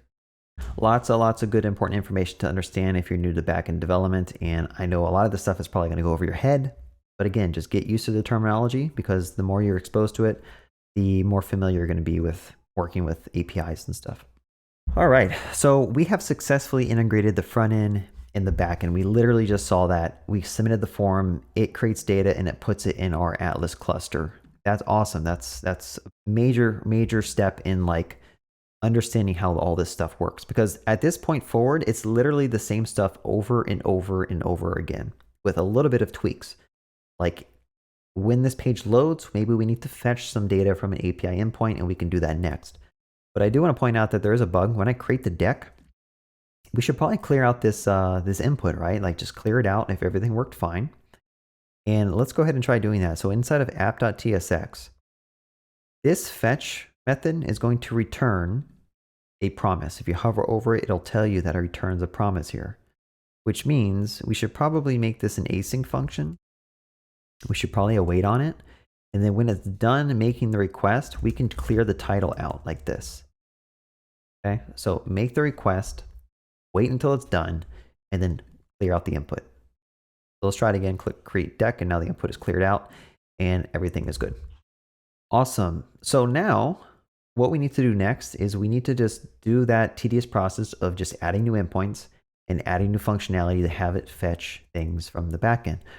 So let's go over back to our API again, Command P, I'll say server/index. And we want to make a new endpoint. Okay. So at this point, you might be like, well, why are we putting all of the endpoints in the same file? That seems kind of hacky. And really it is. But again, this is only 31 lines of code. So at some point, when your files become 200, 300, 400 lines, then that's when you want to consider, okay, maybe I should split this up into smaller subdirectories and smaller files, and it makes it a little bit easier to manage. But again, you guys are beginners, and I don't want to overwhelm you with too much stuff. I think a lot of beginners focus so much on like, what is the perfect directory structure? What is the perfect way to build up my application structure? Honestly, the structure, the file directories don't really matter too much. If you're a beginner, what matters is you understand how all these dots are connecting in your head. Okay, so I'm going to make a new endpoint. I'll just say app.get. And what are we trying to achieve? The next goal is when our page first loads, we want to fetch all of the created decks and present them to the user. So we need to first make an API endpoint that allows our UI to fetch all of the existing decks and present them to the UI, right? So I'm going to make a new endpoint called app.get. And again, this is just a convention we do with REST. Whenever you want to fetch data, you use a GET request. Whenever you want to push data, it's a POST request. And I'm going to go ahead and say /decks. And again, I'm going to copy this approach here where we do async this. And I do want to point out that like you can have the same URLs. Like notice how these two URLs are identical, but since they have different GET requests and POST request methods, Express treats them as different endpoints. Okay. So let's try to figure out what we're doing. Again, we're beginners and we want to kind of map out what are we doing. So we want to fetch all decks and send back to the user. So step one, how do we fetch the decks from Mongo? Question mark. Step two, how do we send back the array to the UI? And it's actually pretty simple. What you have to do is we have the deck model here. And what we could simply do is say const decks is equal to deck.find. And I could literally just do this, I believe. I don't think I need to do anything else. I'll just do find and I'll put an await in front of that. And this should get us back all of the data that was in the back. Now, I like the console log stuff, especially if you're new, like just console log stuff out and make sure you're doing it right. But honestly, when you're using TypeScript, it would have told us if we're doing it wrong, right? So again, how do you verify this? If you were to go to Thunder Client and I go ahead and change this request to a GET request on that same endpoint and click send, notice that our backend actually crashes. And the reason it's crashing is because we didn't even do step two. So I'm getting way ahead of myself. I need to slow down and I need to stop. But I do want to show you that the console log is printing out an array of all the data that was stored in that collection. So it is working. Step one is working. And that's kind of what we wanted to verify. Now, step two, how do you send it back to the user who made the request? Well, you just say res dot JSON, send the Decks. And that's it. I can go here, I can click send now, and now I get back all that data in my Thunder client. And I can do the same request to the front end as well. So we're done. We did it. We added a new endpoint that fetches all the data from Mongoose that's in that deck collection. Now, if you get more advanced, you can actually start doing different queries here. Like you can say where, a certain title matches a certain regex, or regular expression, or where a title starts with or ends with X, Y, and Z. But we're going to keep it simple. Same with authentication. Like you can add authentication and make sure you only select the decks that belong to a certain user ID. But again, I'm assuming that you guys are beginners, and I'm trying not to overwhelm you with too much stuff from the get-go. So the next step, we have an endpoint, and hopefully this makes sense as to how we set this up. How do we fetch this data from the front end? Let's go back to app.tsx, and let's figure that out. So when this app component first, what we call mounts in React, when it first loads, we want to kind of trigger an API request to get that data. So the way that you do that with hooks in functional React is there is a use effect hook that you can invoke, and you pass it a callback for its first argument, and you pass it a dependency array for its second argument. Now, if you pass this an empty dependency array, then this effect will only run when the component mounts and when it cleans up, or when it unmounts, right? And since we're using something called strict mode, you'll see it actually make 2 requests to our API every time this component mounts. Don't be concerned or confused why that's happening. That is a mechanism that React 18 decided to add in to help you find bugs in your code. So don't get all caught up if your API is making 2 requests to your API, or if your UI is making 2 requests to your API, because when you go to production, it won't do that. It'll just do 1 request and that's it. But that was a side tangent. I think it's important to understand, but I probably shouldn't have even explained that just yet. So when this component mounts, let me show you that. I'm gonna go ahead and say we are here, and the use effect is gonna run this code. But there's also this concept of a cleanup function. So let me just go ahead and return a function that says cleanup. Now this might be a little bit more of an advanced concept, but I just want to kind of demo it so you're not completely you don't completely are lost what's going on. So if I refresh the page, notice that it prints out we are here, and then it prints cleanup, and then it prints out we are here again. So this double printing is strict mode, which in fact, if I were to go to main.tsx and I delete strict mode, you'll see that it only prints out we are here once. Okay, so that's like how the use effect works with an empty dependency array. It just runs that function once, like this. And then when you change routes or you change pages or you are no longer displaying this app component, it runs this code. But again, we want strict mode, so let's add it back. And you just have to get used to the fact that you're going to see stuff run twice. Confusing, but it's useful. So when the component mounts, we want to fetch the decks from the API endpoint that we just created. How do we do that? Well, we know how to do that. We did it over here. We can just go ahead and copy this code. And in fact, the GET requests are typically the default request with fetch, and it's a lot easier. You don't have to do all this stuff. So I'm going to delete all this, and I'm going to do this. And I'm going to go ahead and just delete some of this cleanup stuff because we don't actually want it just yet. The cleanup function is an optional return function. Usually, if you're more advanced, you want to go ahead and cancel your API request when your component cleans up. We're not going to get into that. All right, so the one caveat of use effect is you can't use async await inside of this. Kind of annoying, but there's some workarounds. Some people like to make a function called like fetch decks, and they will actually just make this an async function, and they'll say fetch decks. Okay, and that'll allow them to do async await inside of their function like this. That's one approach. Another approach is you could just do a self-executing anonymous function like this. If you wanted to do that, that works as well. You pick whatever's best. I'll probably just pick this approach because it's probably a little simpler to understand. So let's just see what's happening. I know I kind of covered a lot of stuff and my ADHD mind just probably jumped over all these different topics, but let's go ahead and go to the network tab, and I'm going to go ahead and just go and click on this X this fetch slash XHR request toggle. So when the page loads and it first mounts, it's going to make a request to the Decks endpoint like I mentioned. And notice that we get back all of our data. We have an array of all of our decks here. And that's the same thing that happened when we did it with the Thunder client request here. We got back an array of all our data. Now what we want to do is we want to kind of make sure that we store this data somewhere.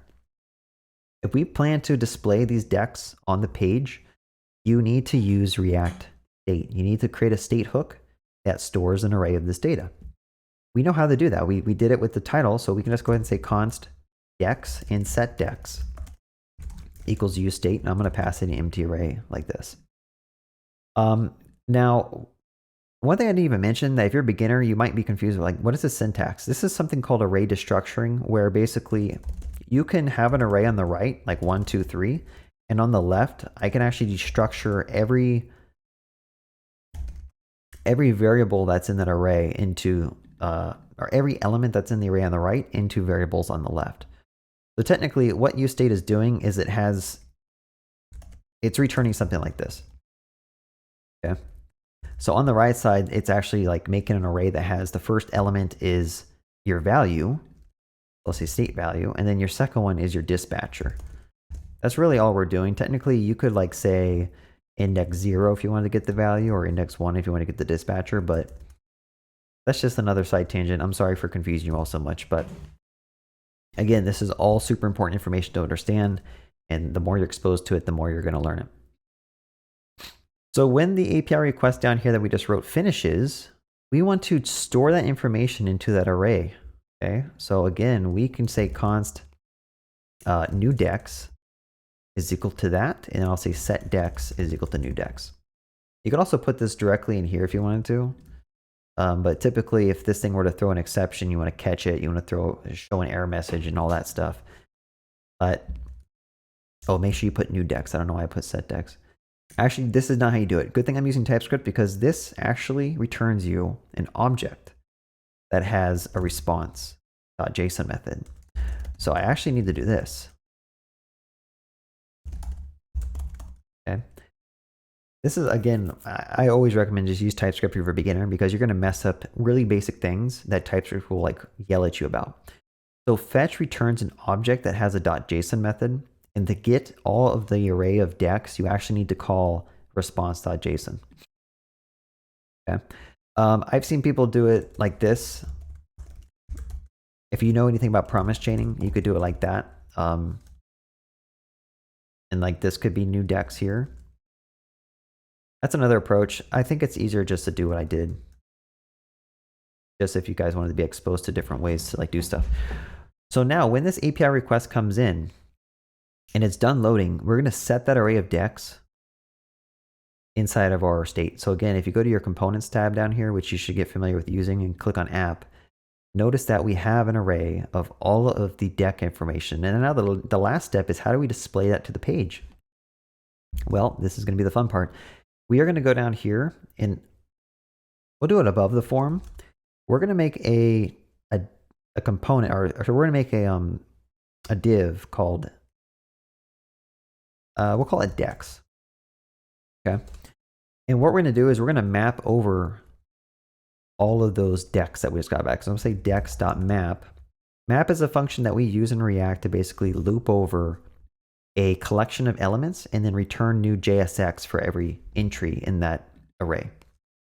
So I can say .map, and I can basically return some type of JSX here. So I'm going to say this will take in a deck, and then we're also going to return some type of JSX. So in our case, we will do a div, or we could do a list item. If you want to do semantic HTML, technically this should be an unordered list. This one should be a list item. In React, we have to put keys on these things. So I'll put deck of underscore ID. This is the Mongo ID that's returned from the backend. And then on the list item itself, we are going to go ahead and just render out the deck title. So hopefully this works. I think I might have some issues with my TypeScript, but it should still compile. And notice that we do get back 5 entries and the titles are printed out in a list of things. So that is pretty cool. Now, if you are inclined to do some type of styling, CSS, we could do that. And let's figure this out. So we are just importing this app CSS file. I'm not going to use CSS modules because I don't really like them too much. But we can go ahead and clear out some of this app CSS stuff.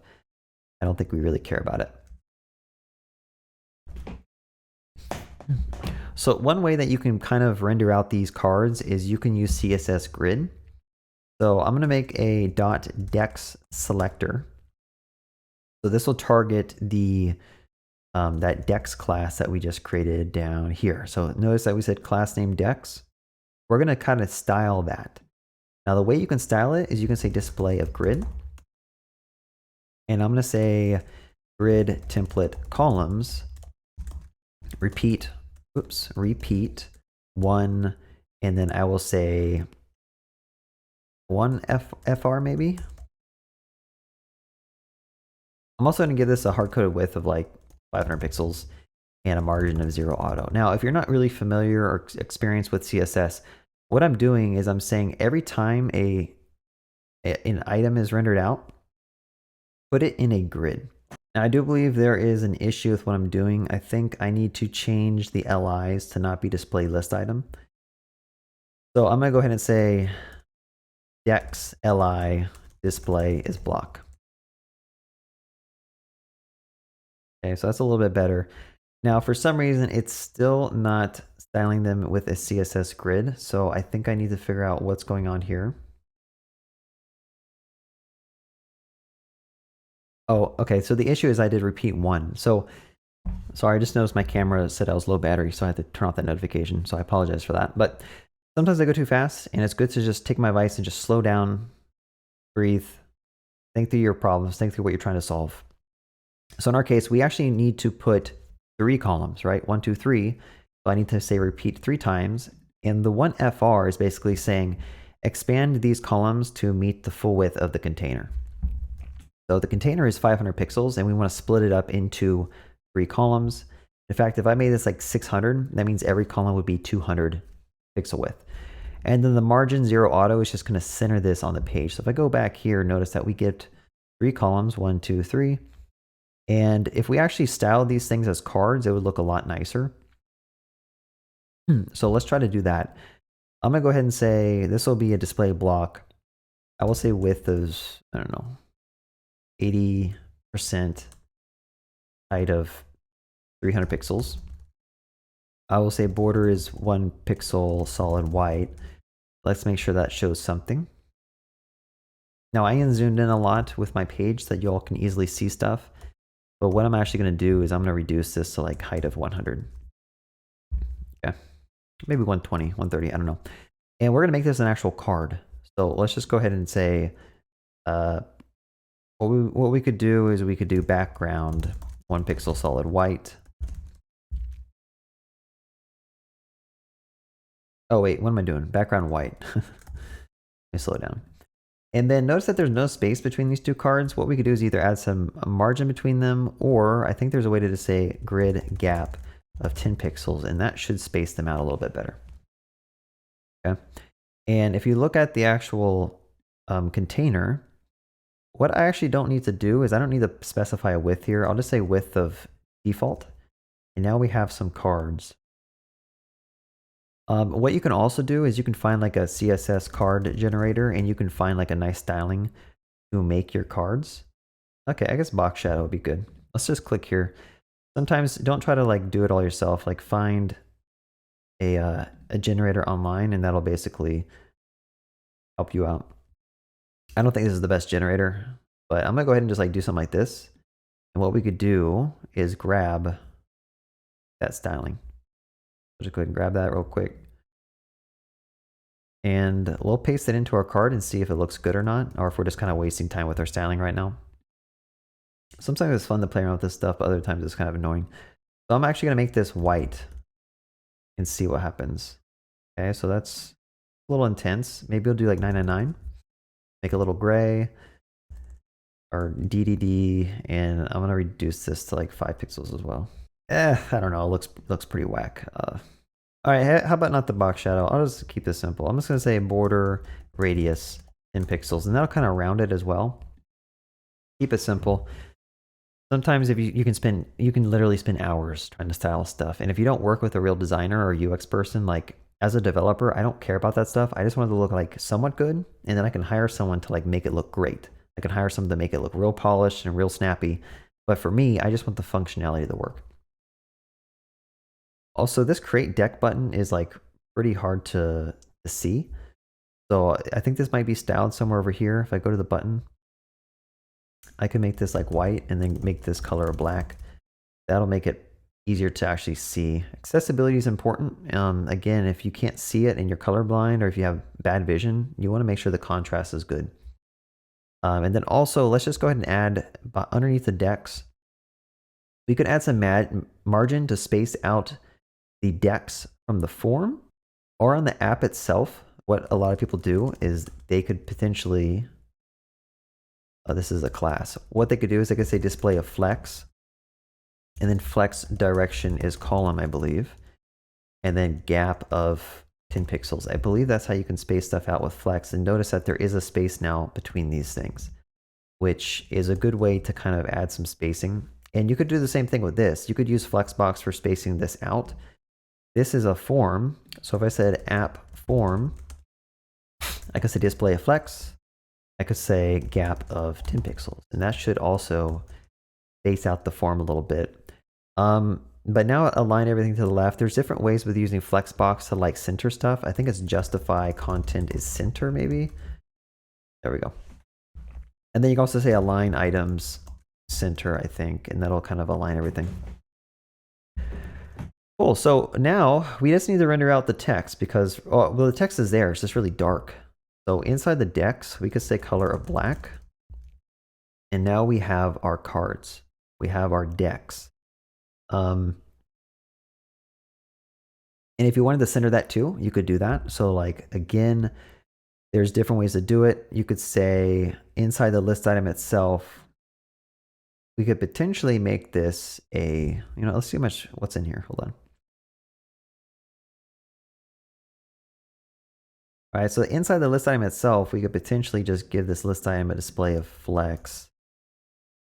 And then we could say justify content center, align items center. I think that'll push that stuff all to the center, just like we did here. And it looks pretty good, right? We have our different cards. You could probably add some styling so that when you hover over them, like if I said decks hover, I'll say decks li of hover. We want to make the background maybe a little bit lighter, so I'll do like EEE. And cursor is a pointer. How about that? Okay, so now you can actually like hover over these things and they're clickable. Well, technically they're not clickable, but we could make them clickable if we wanted to. We could also like refactor these to be buttons. But again, like always look up the best accessible way to make these things. Maybe having this whole thing clickable is not a good approach.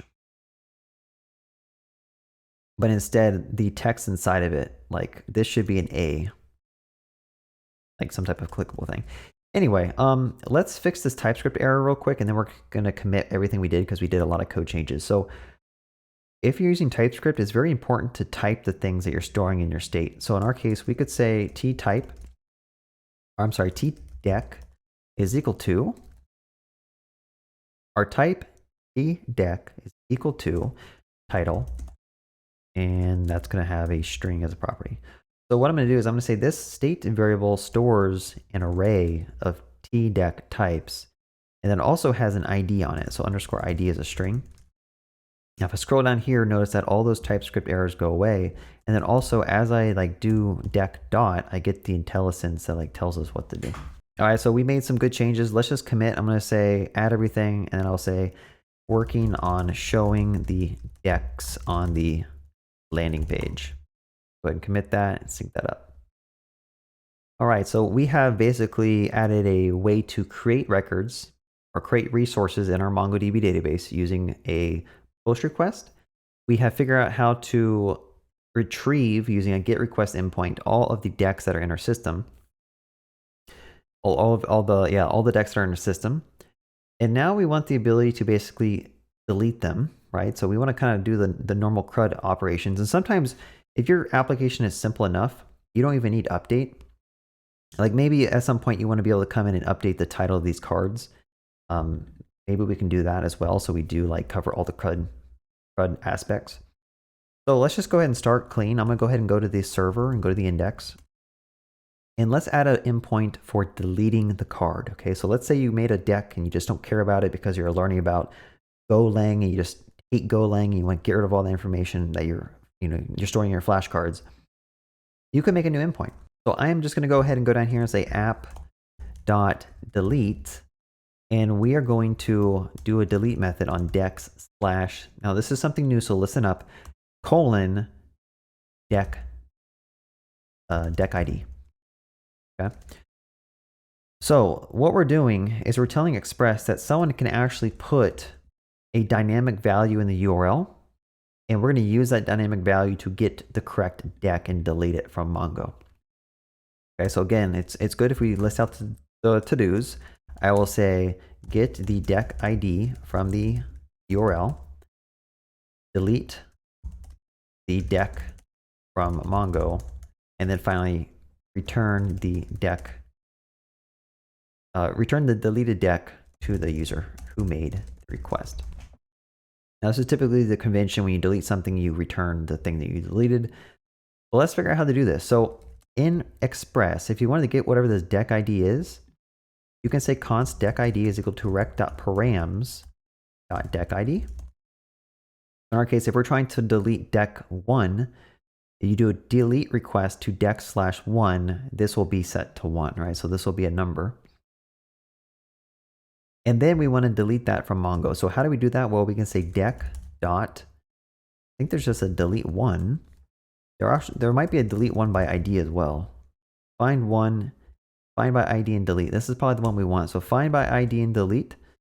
And in Mongo, I believe you actually have to convert the ID to a Mongo ID. So I could say like, actually, let's just try it with deck ID. Let's see what happens.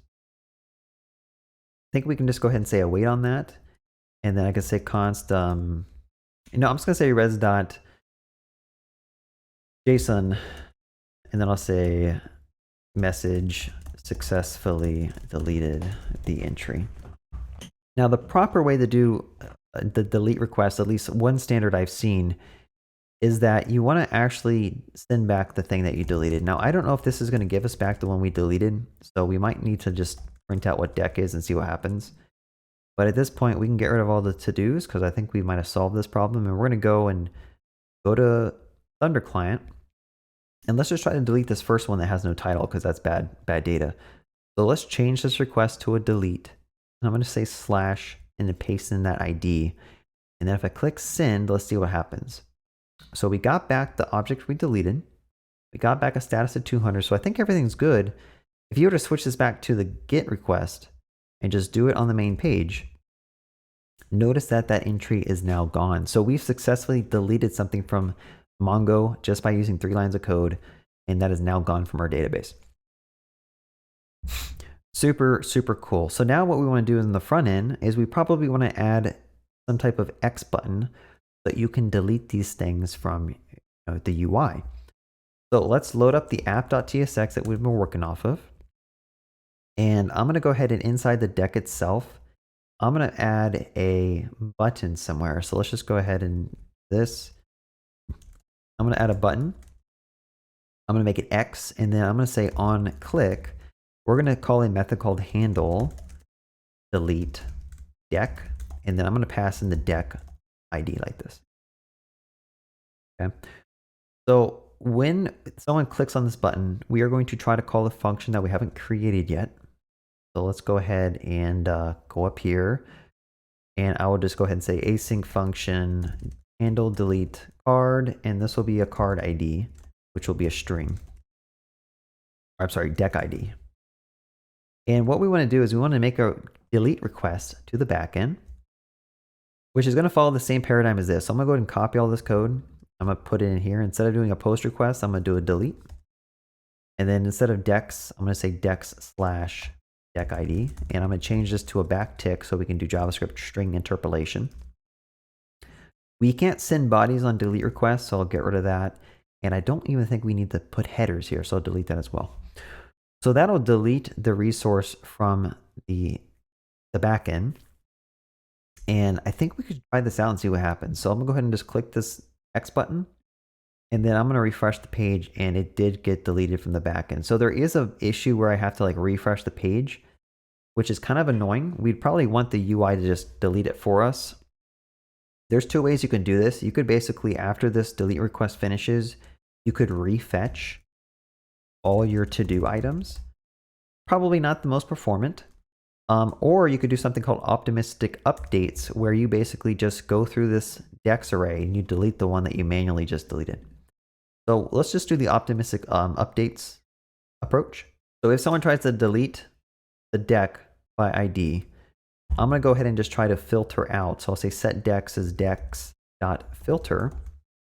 And we want to basically delete the one that does match the deck ID or does not match. So basically loop through the decks, and we want to filter out the one that matches the deck ID. Now it's a little bit different because filter is expecting it to return the item if it's truthy and then omit it if it's falsy. So we kind of have to do the not equals equals here.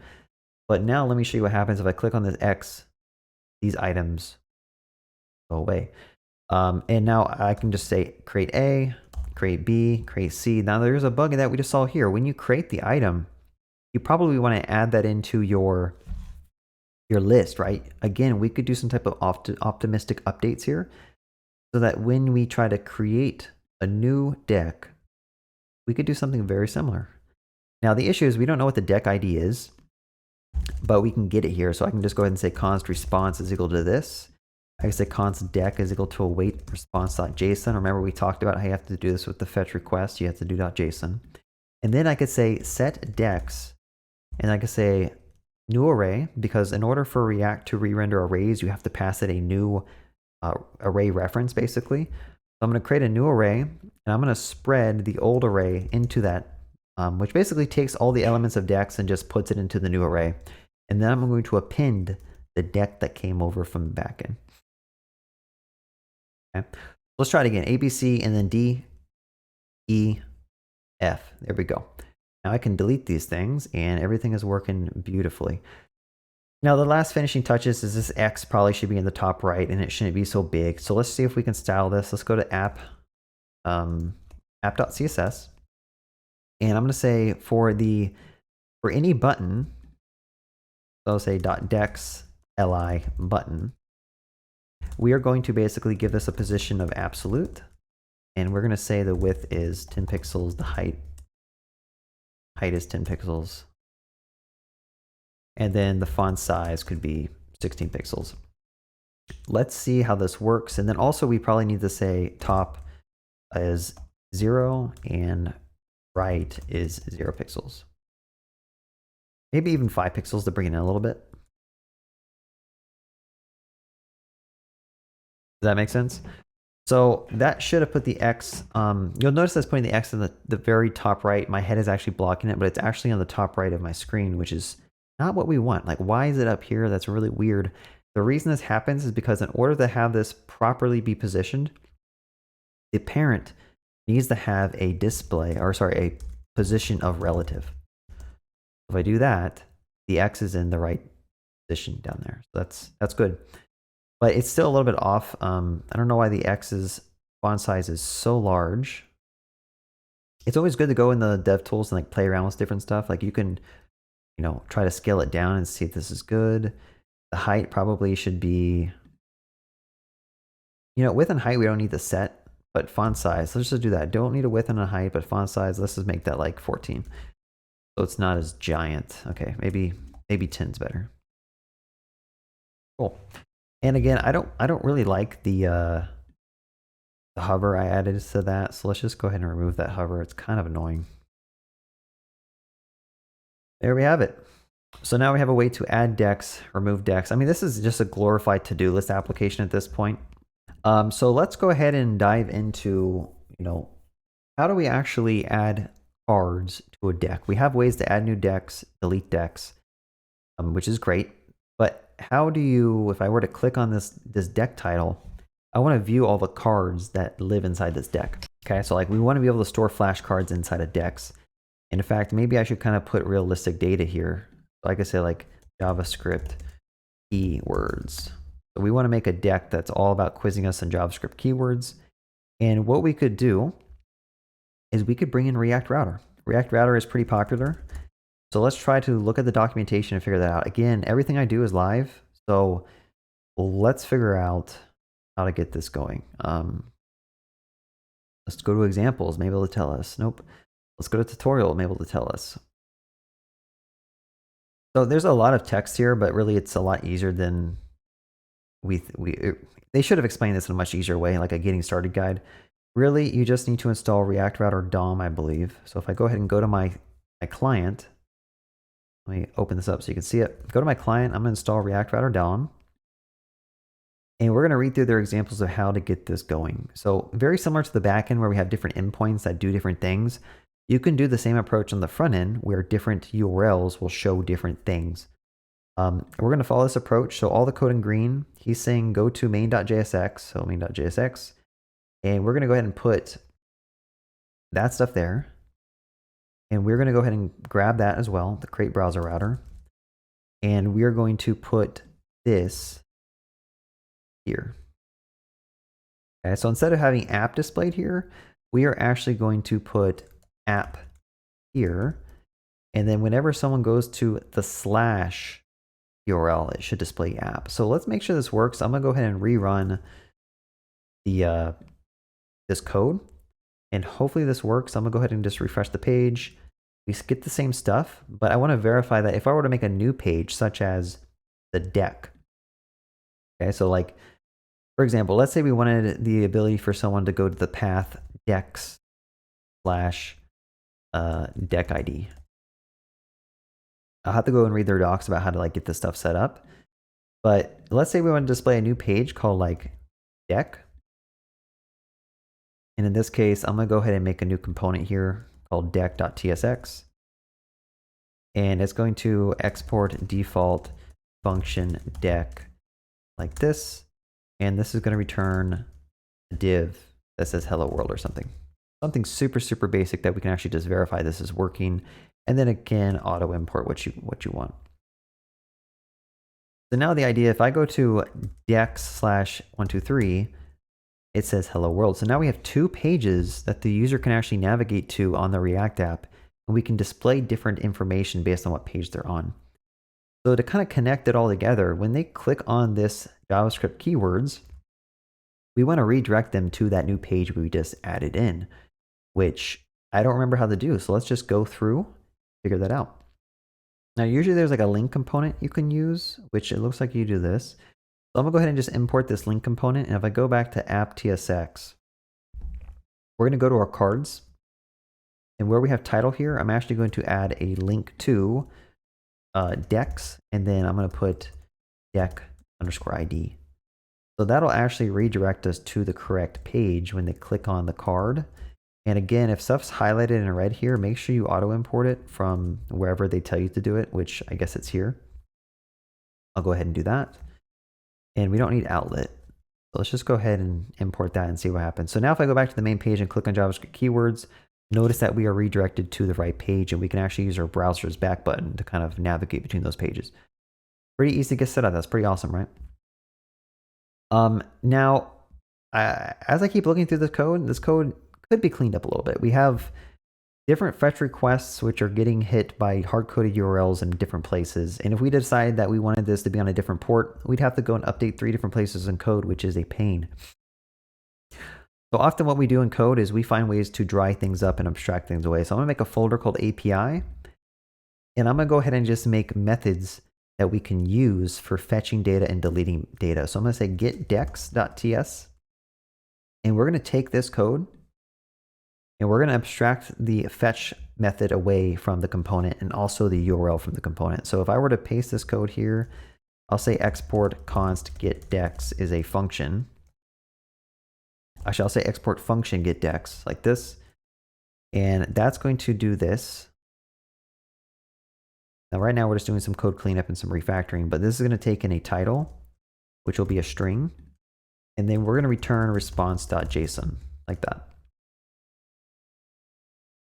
And I think I copied the wrong thing because I was going too fast. I copied the create.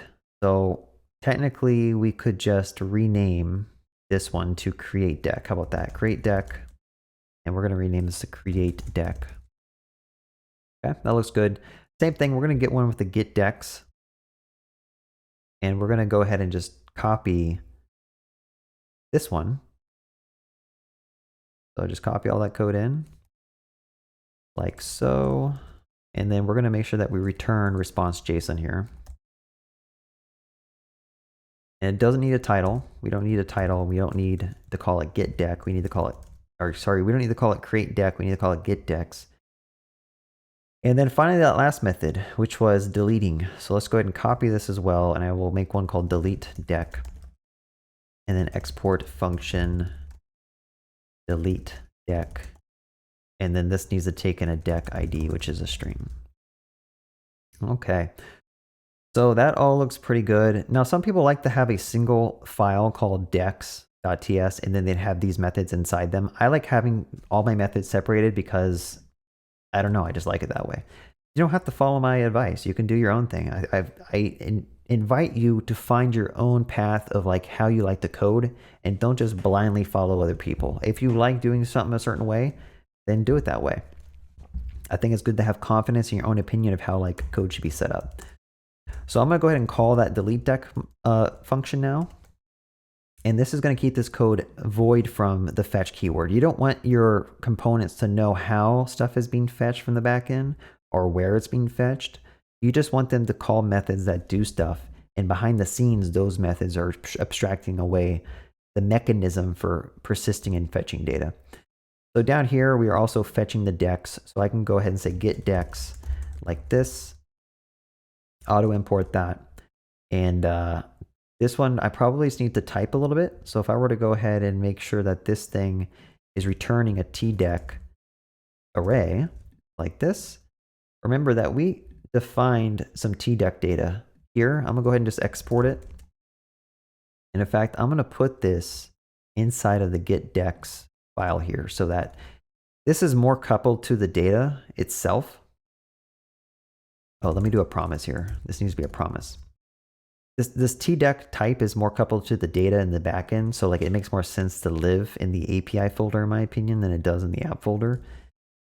So let's make sure we import that. And now, let's see, why is this complaining? Oh, this is complaining because I need to await on it. Okay.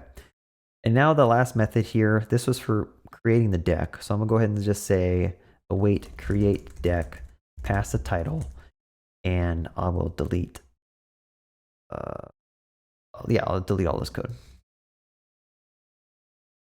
and import that. So now the app component is actually a lot cleaner. This is much cleaner code because it doesn't know about fetch. It doesn't know about the API endpoints. But unfortunately, this code is now really dirty because we have this hard-coded URL everywhere. So one thing that you could potentially do is you can make a config file like this. And inside the config file, I could say export const API URL is equal to localhost 5000. Okay. And what we're going to do is inside of all these little other methods that we created, I'm going to go ahead and just interpolate that URL that comes from a single place. So we're drawing up our code and we're making it easier to manage. We're going to do the same approach here. Oh, this one's already interpolated, so I have to delete some extra quotes. Like this, we'll do it here, make sure we auto import that. And then we're also going to do it in get decks. So again, like let's just go ahead and delete this and go ahead and auto import that. So let's make sure everything works. We did a lot of refactoring. I'm gonna go ahead and refresh the page, make sure I can create stuff, make sure I can delete stuff, make sure I can go to stuff. And that all looks pretty good. And as I mentioned before, every time you make a lot of changes, we have 11 file changes. We're starting to get pretty big. Let's go ahead and say adding the, actually, what did we add? We added the ability to delete the deck. So adding the ability to delete the decks and refactoring code for clarity. Okay, go ahead and add all that. Go ahead, commit. Go ahead and push it up. Cool. So now when we go into the deck itself, we want to be able to create cards and delete cards and fetch all the cards that belong to a deck. Now, when it comes to Mongo, there's different ways you can do this. You could have the cards be nested in the deck object itself, which might be an approach we want to do. Or you can have them be a separate collection. Mongo is a NoSQL document store. So if the cards do not relate to other decks, like if you can't share cards between decks and you can't share cards between other users of your system, then it probably makes a lot of sense to just have it be a nested array on the deck object itself. It all really boils down to your business use cases and performance, right? So again, you're beginners, so just do whatever works and refactor it if you find that it's not a good solution after you run into real issues. I think a lot of people get caught up with like trying to read what are the best practices for X, Y, and Z, and they do all these things that they don't even understand what the purpose of any of these things are. I would rather run into an issue myself personally where I'm seeing performance issues or I'm seeing some type of maintainability issues in my project, and then I will go fix the issue. All right, so I'm going to go ahead and we have the ability to go to this Decks page. And the next thing we should probably do is a very similar approach where we have the ability to create cards that belong to the deck. Okay, let's open up the deck TSX because this is going to be our React component. And then let's go ahead and load up the server index again. And at this point, the server is becoming a little bit unmanageable. What some people like to do is they'll make a routes directory on their API like this. And for every collection, what you can do is you could add a Decks route. There's different ways you can do this. I like just, I'll show you the way I like doing it. You can say I'm dumb for doing it this way, but I like making a routes file. Actually, you know what? I changed my mind. I'm going to show you the way that I would typically do stuff. I would make a controllers directory and make sure you put that in the right folder. And the controllers are going to hold the code for all this. So I'm going to go ahead and make a new one for delete deck.ts. And then also I like to add a suffix of controller here. So delete deck controller. I like to make one called get deck controller.ts.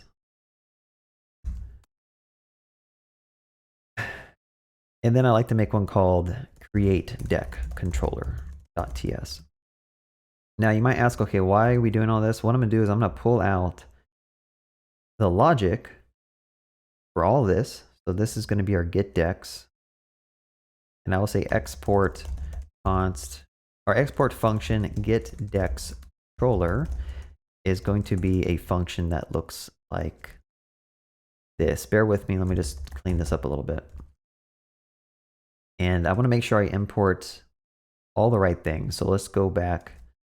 And I'm going to go ahead and figure out what needs to be pulled in. So first of all, we need a request and response, and we need the deck. So I'm going to pull this stuff out, and I'm going to put this at the top of this file.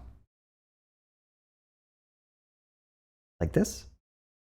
And I think we just need to make sure that we go up a level like this. So that doesn't complain.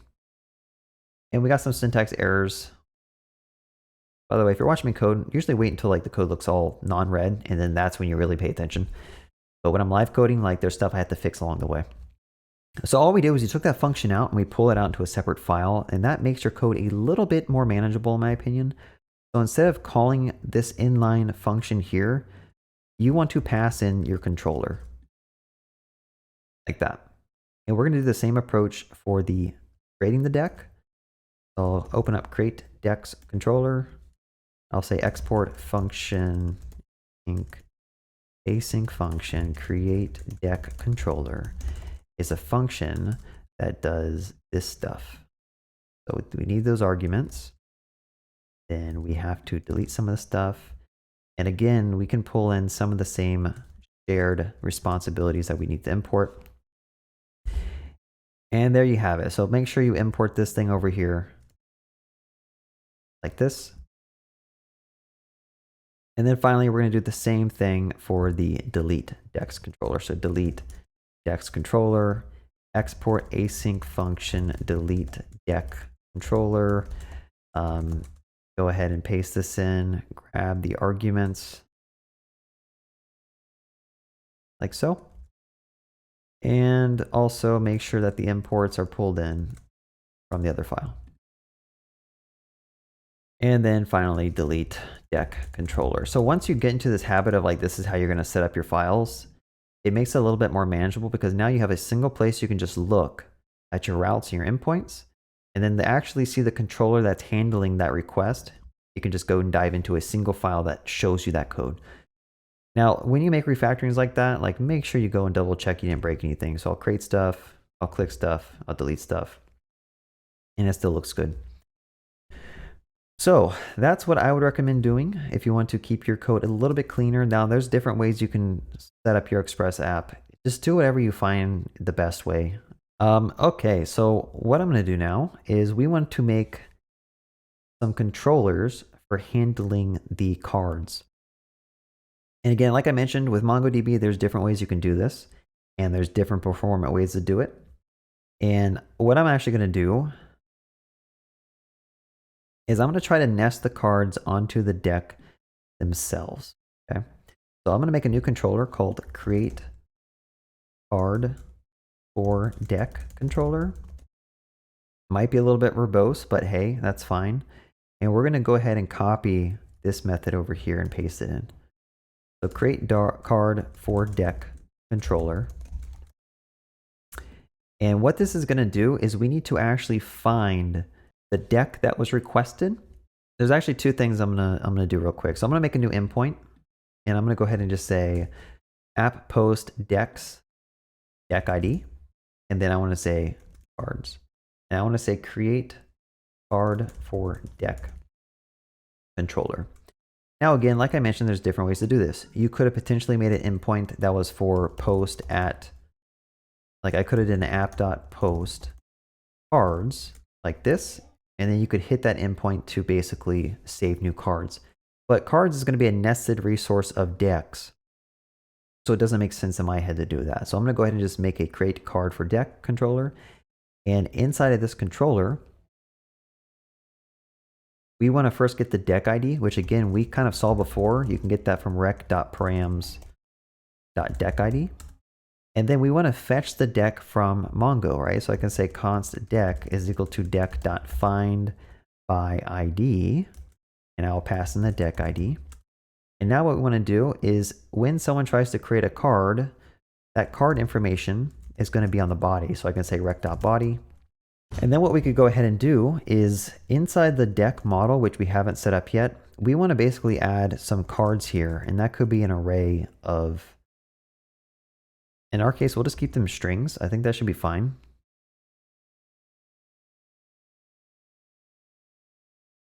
In fact, I don't know how to do that in Mongoose, so I'm going to go and say Mongoose, how to set up a collection.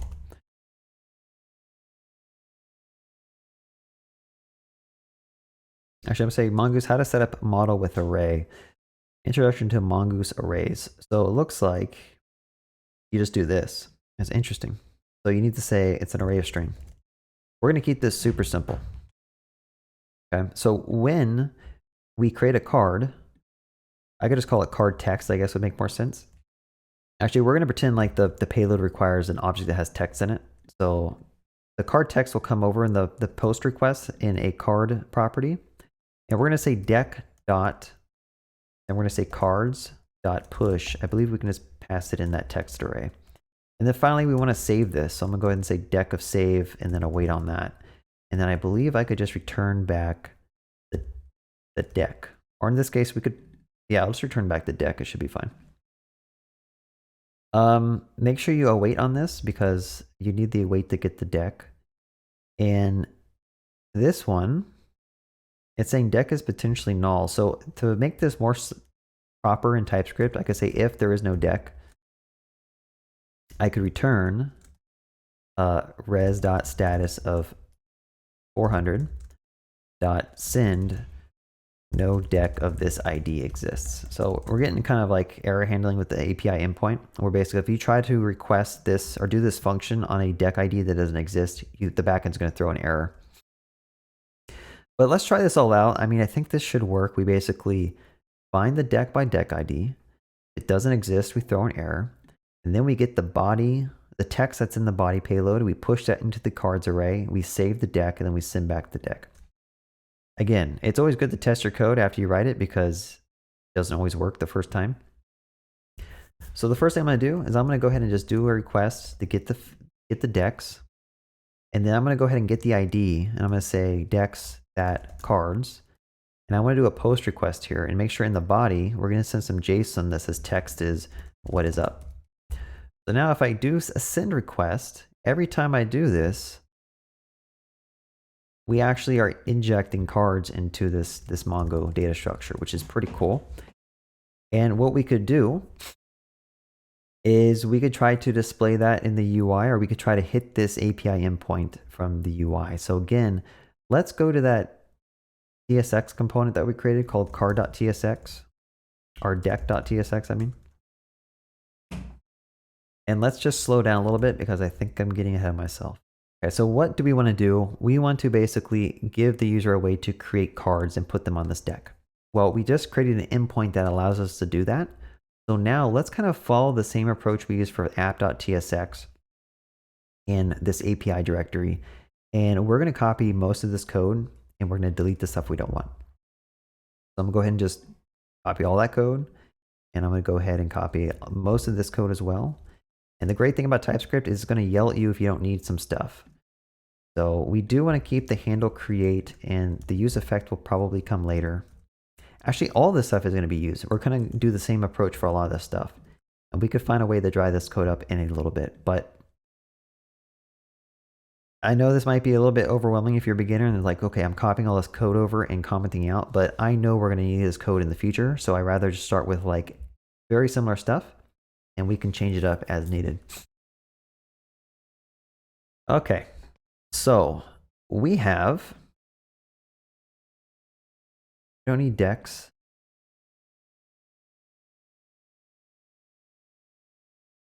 I'm going to also comment out the decks and all this stuff. So what is different between this page and the last page? Well, we're dealing with text, right? Instead of titles, we're dealing with text and set text. So we can go here and we can kind of call very similar methods. I just want it to match like the actual card model that we set up. And instead of calling create card, we probably need to, or instead of calling create deck, we probably want to call a method called create card.ts. And this could be a very similar method to create deck, create card, and this is going to take in a deck ID and then some text. Okay, so like we did the API, we have to then call dex/deckid/cards. We need to do a post request. We need to send over some text, and then that should hopefully create the card and send us back the deck. Okay, so if you want to get really into TypeScript, like this would return a tDeck, an array of, yeah, this would return a tDeck, I believe. Which, oh, this will actually be a promise of tDeck. And again, tDeck, we added something called cards, which is an array of strings. So make sure you update that type definition. And let's try this out. So if we, on the front end, if we call create card instead of create deck, whenever the user tries to submit it, it's going to send the text over that they entered into the input box, and it's going to persist that. But this thing is complaining because we also need the card ID, which we don't know. But if you're using a React router, you go to the docs, they'll tell you how to get that. So if I go ahead and just search for like use params, I believe, this is how you can get that card ID. I'm sorry, the deck ID. So I'm going to go ahead and say deck ID is use params. And this one needs to be imported from React Router DOM. So I'm going to go ahead and put it here. And I want to make sure that the deck ID is actually passed in here. I'll make this const as well. And if it should be defined, so I'm just going to go ahead and force it to be exclamation mark, and that should make it work. So let's test this out. There's a lot of stuff going on here. I know like half this code's commented out, but it's literally the same code that we just did. And we will bring it back slowly. So let's refresh the page, and there's some text that we need to change. Like instead of it saying deck title, like we should probably call it card text. This should be like card text. And there'll probably be some CSS that we can kind of update. So I'm gonna go ahead and just say like hello world here. And I wanna make sure that in the network tab, this does a request and sends the right thing. It doesn't crash. So if I click create card, it did a request to cards. We got back the new deck. And what we could actually do is like, remember that the backend's returning the new array of cards. What we could do is we could just update our collection of cards using what was returned. And we could simply just keep track of that here. So I'm gonna go ahead and just bring this thing back. And instead I'm gonna call this cards and set cards. And this is gonna be array of strings. And when we get back our request data, remember that this will send us back some cards like this.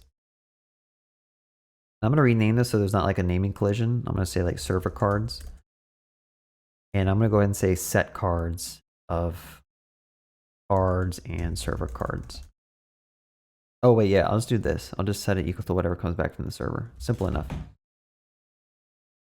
So now we actually want to render out those cards. So if I were to undo this UL, instead of saying decks here, I'll say cards. This will be card. Card will just be string. And this will be a link to nothing. We probably still want a delete button, but this will just be the card text. So let's make sure this actually renders something out. And it probably won't render anything until you actually create the card, and then you get back all these cards that show up for you. All right. And then also what we want to do is add back the ability to delete, which, I mean, we'll do in a second. All right, so what we also want to do is, like we did in the first page, when this component mounts, we want to fetch all the information that was related to this individual deck. But like we've been working, we want to do the backend endpoint first. So I'm going to go to the backend, and I'm going to make a new method called getDeck. Okay, so I'm going to go ahead and make an app.get, then I'm going to say getDeckController, which is different from getDecks because we just want to get one deck. So let's go and create a controller here called getDeckControllerTS. And it's going to follow a very similar approach for the getDecks controller. So it's okay to copy that stuff in, delete the S. And what we want to do is we want to get the deck ID. So I'll say deck ID equals rec.params. And we want to find a single deck, find by ID, using that deck ID, and go ahead and return that individual deck by the ID. So at this point, like adding new endpoints, it should be kind of familiar. Like we've already done find by ID. We already know how to create a controller. We already know how to set up that controller as a route in our Express application.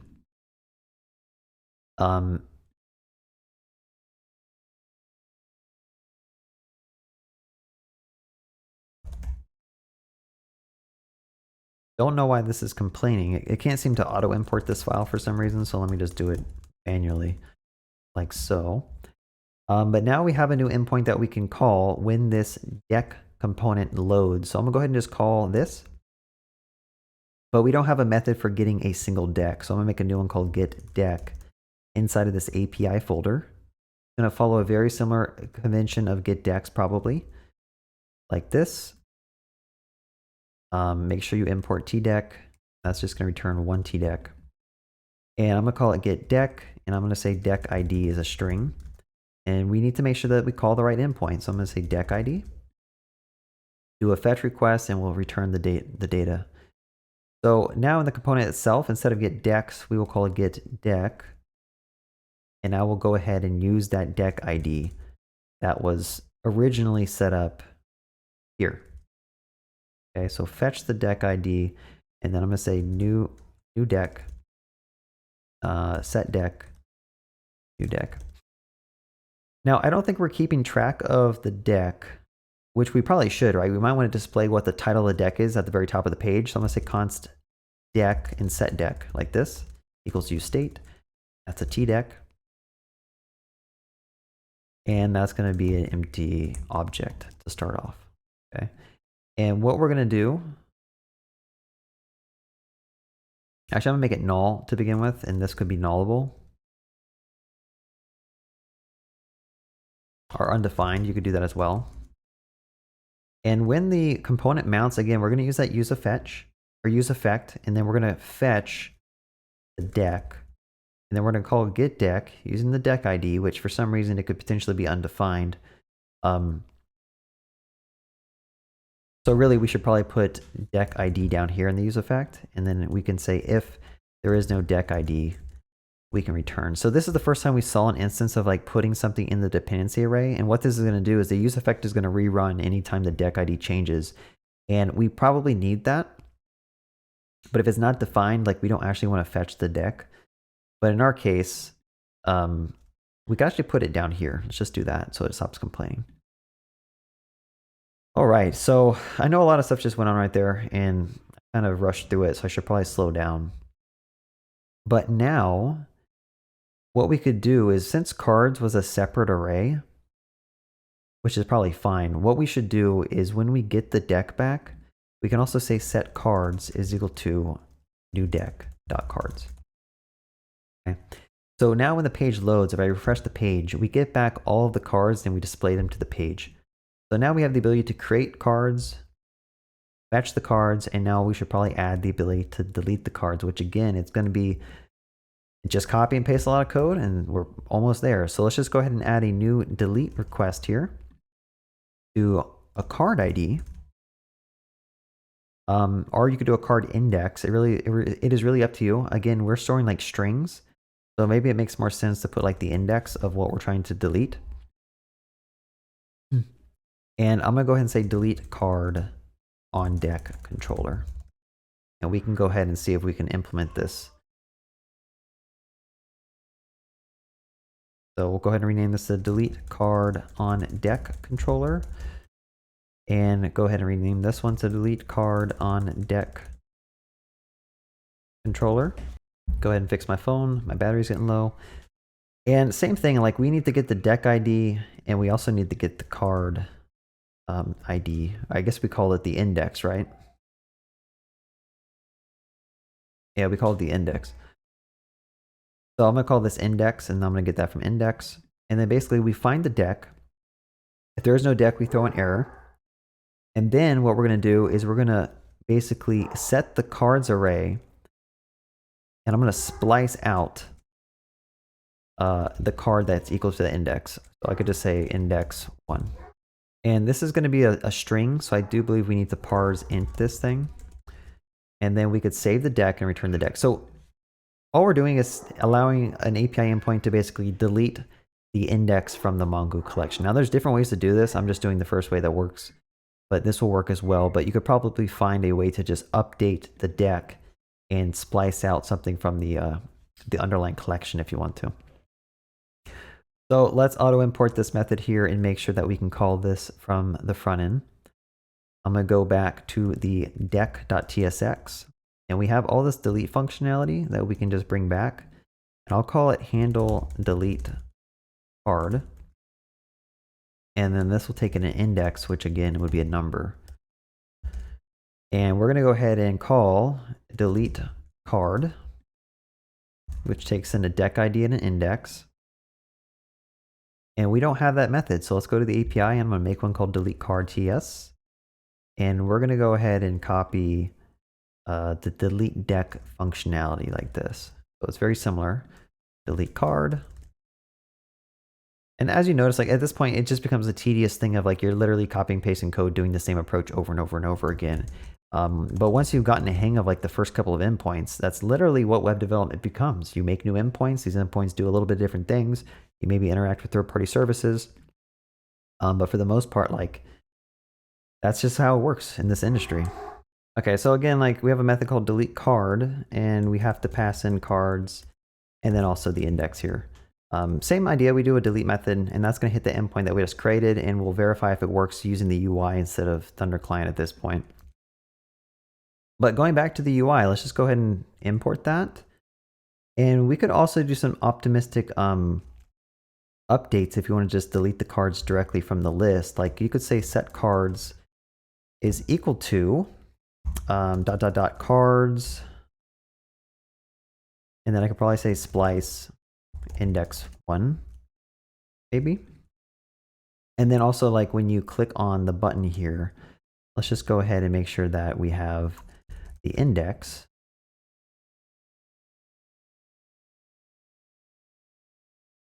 So I'll just go ahead and do the index here, and this could be the index. And again, typically in React, you don't want to use like the indexes because of the way like sorting can work and stuff. But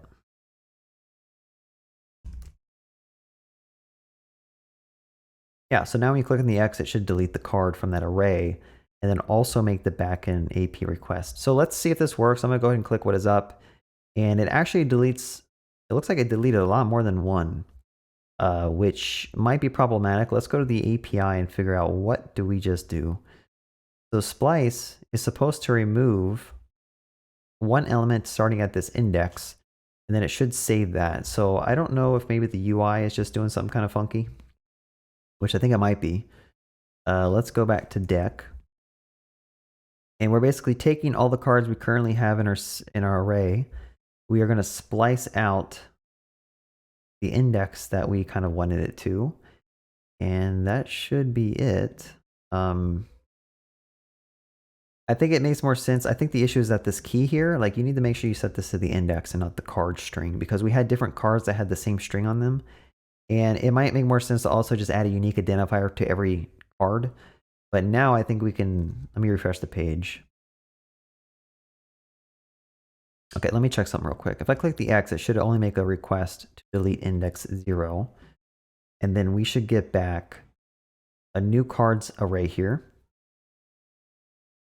So technically, maybe we don't need to do optimistic updates. What we could do is like we get the new deck back, right? So I could say like new deck, and I could just say set cards of new deck dot cards.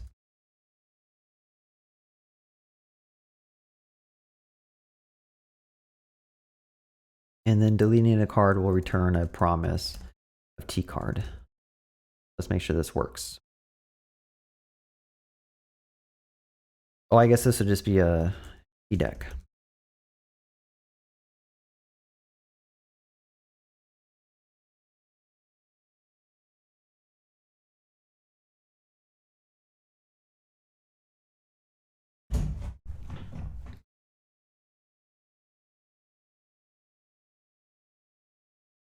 Do the same thing, response, and they'll say return response.json. That should hopefully make it work a little bit better. Let me refresh the page. There's something definitely going on here. If I click on this one, is it now working? If I make different cards with the same AAA and then delete this one. Yeah. Cool. So now like the idea of like this whole application is I can go ahead and say like proxy, a way to listen for object changing properties and run some side effects when those change. Cool. Now there needs to be some styling and stuff like that, but overall, I mean, like we have the basic foundations of like adding endpoints, adding pages. We kind of looked at React Router. We looked at how to do some typical CRUD methods. We saw how to create a collection, and inside that collection, it can have inside that collection, we can have a nested array of card strings. I will add a little bit of padding to the top of this. I believe we have we should call this probably cards instead of decks. Yeah, we'll call it cards. And then I think we're importing a CSS file called app here. I think I should import one called deck.css, which technically could have a lot of the same styling of app CSS. But we're going to rename decks to cards, just so it's a little bit different. And I'll call this deck. And then this one could be called deck instead of app, and this one could be cards text. Yeah, it looks like it's a little bit broken. Cards. Let's see, what do we call the grid? We call it deck. And this is a UL of cards. Oh, I know what's going on. I need to import the right deck.css. And also like all these grayed out variables, like delete those. You want to make sure your code is pretty clean. And let's go back. So now we got the card here. Probably add a little bit of margin to the top, I don't know, 20 pixels, just so the button is not like in your face. I think I put in the wrong thing. I need to put it inside of the LI. So I guess that would be padding top of 20 pixels, right? Or even 30 pixels to 30 pixels. All right, so it looks a little bit better. So I think we have a lot of the major functionality kind of implemented, and there's things we could do to maybe change it up or refactor to make it more user-friendly. But let's see if we can just add a couple of things to like add some finishing touches to this, like such as a top header. Maybe that'd be cool to add in. So going back to our app, you go to main.tsx. Remember, the router provider is defined here. So if you wanted to make a header that exists on every single page, then you probably need to put the header somewhere here, right? So I'm going to make a header component, and I'm going to go ahead and just make a new file here called header.tsx, and I can say export function header is something that's going to return just a div for right now, and then make sure we, of course, import that. And I'll make this a self-closing tag. So what we should see here in the header, if we actually style this a little bit or put some text here, I'll just say hello, we should see the header pop up. Now I think we have some styling that's kind of applied to like the root, which is centering everything, which is not what we really want. So let's go to the root. So if I go to like index.css and find root, we don't want the centering, which, you know, maybe it's not on the root. I think this display flex and place item center, I think this is causing it to be a little bit all centered, which is again not what we want. And then if you look here, the root has a bunch of green stuff, which is padding. So 32 padding we don't want. So let's try to figure out where that's defined. So root, is there any padding defined here? Okay, so in app CSS, this is where like the root's defined, and also in Decks CSS, there's a root defined, I believe. So I think it'd make more sense to like just delete both of those and see how the app looks. There you go.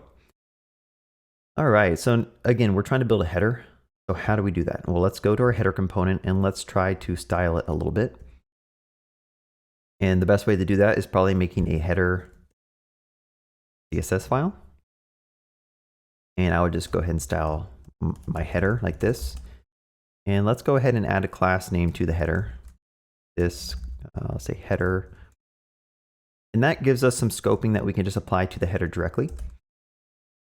So if I want to give this a height of like 80 pixels and a background of maybe white or something, that should do it. But I need to make sure I import it here. So make sure you import from header.css so that the styles will be applied when that header is loaded in. So I have it set to 80 pixels, but I am zoomed in like almost 150%. So it looks a little weird. I guess I'll keep it zoomed in so y'all can see, and I'll just kind of change the size of it a little bit. I'll put like 50. That looks a little bit better. And then we probably want to put some spacing between the header and these things, which I think if you were to go to main.tsx, I could just wrap this whole thing in some type of container or like a, I don't know, a page component. And the reason I'm doing that is so that inside of index.css, we can style the page. I'll say page, and then I'll say this is display, flex, direction, column, and then I'll say gap of 20 pixels. And that'll put a space between the header and the actual content of every page, which is good. Now on the header itself, we should probably put some type of content in here. So again, we're building like an application. Typically on the left side, you have like a logo. So if I were to go ahead and just put like a span or div that has like a logo, and typically it should be like a link. So I'm gonna go ahead and just put a link here, and we have that link component that we can use from React Router, right? So I'm gonna say import link from React Router DOM. And then I'm going to go ahead and say to, and I believe I can just go to slash, right? So whenever someone clicks on this link, take them to the home page. I want to make sure this works real quick. It actually is crashing. Oh, I can't actually do that because this has to be, the link has to be inside of React router. So if you look at main TSX, I can't do that because it has to be something that's inside of the router provider. So now that I'm thinking about this, maybe it makes more sense to have the header just kind of put onto every page explicitly. Or for right now, I mean, I could just do the simple thing and just make this an A tag and say href is that. Okay, I mean, this will work for now, but ultimately you probably don't want to have it refresh the page when you click on the navigation. But it's probably okay. We'll refactor that in a bit. So we have the logo that should be over here, and then on the right we should probably have some links, or in the middle we should have some links. So how do you do some links?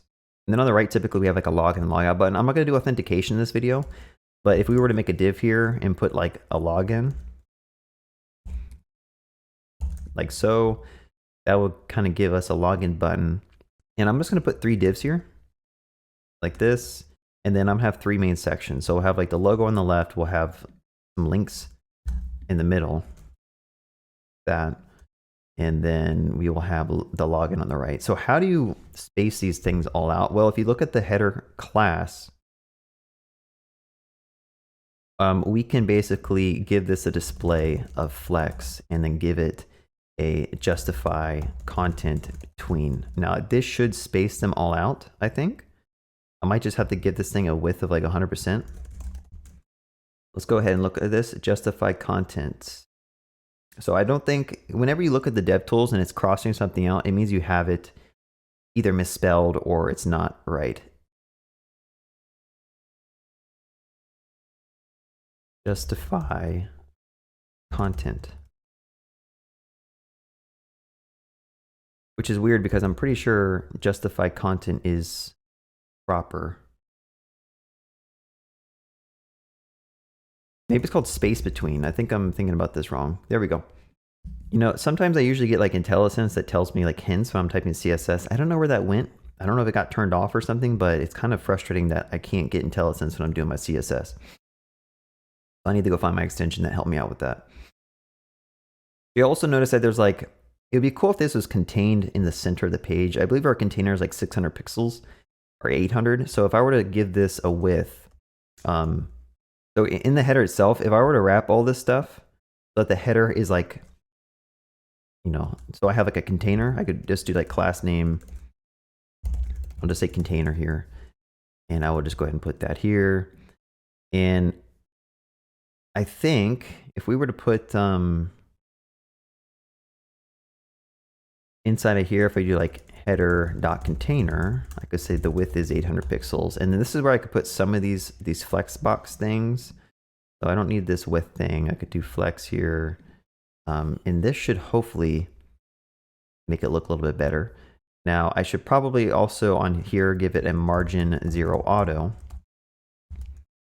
which will center this on the page. And then we also want align items center, and that'll kind of center the logos and stuff, I believe. I think we might need to give this a height of 100%. There we go. I will say that CSS is my weakest link in terms of my web development. I mean, I know how to get stuff done. I know how to figure it out, but I don't really know the best practices, honestly.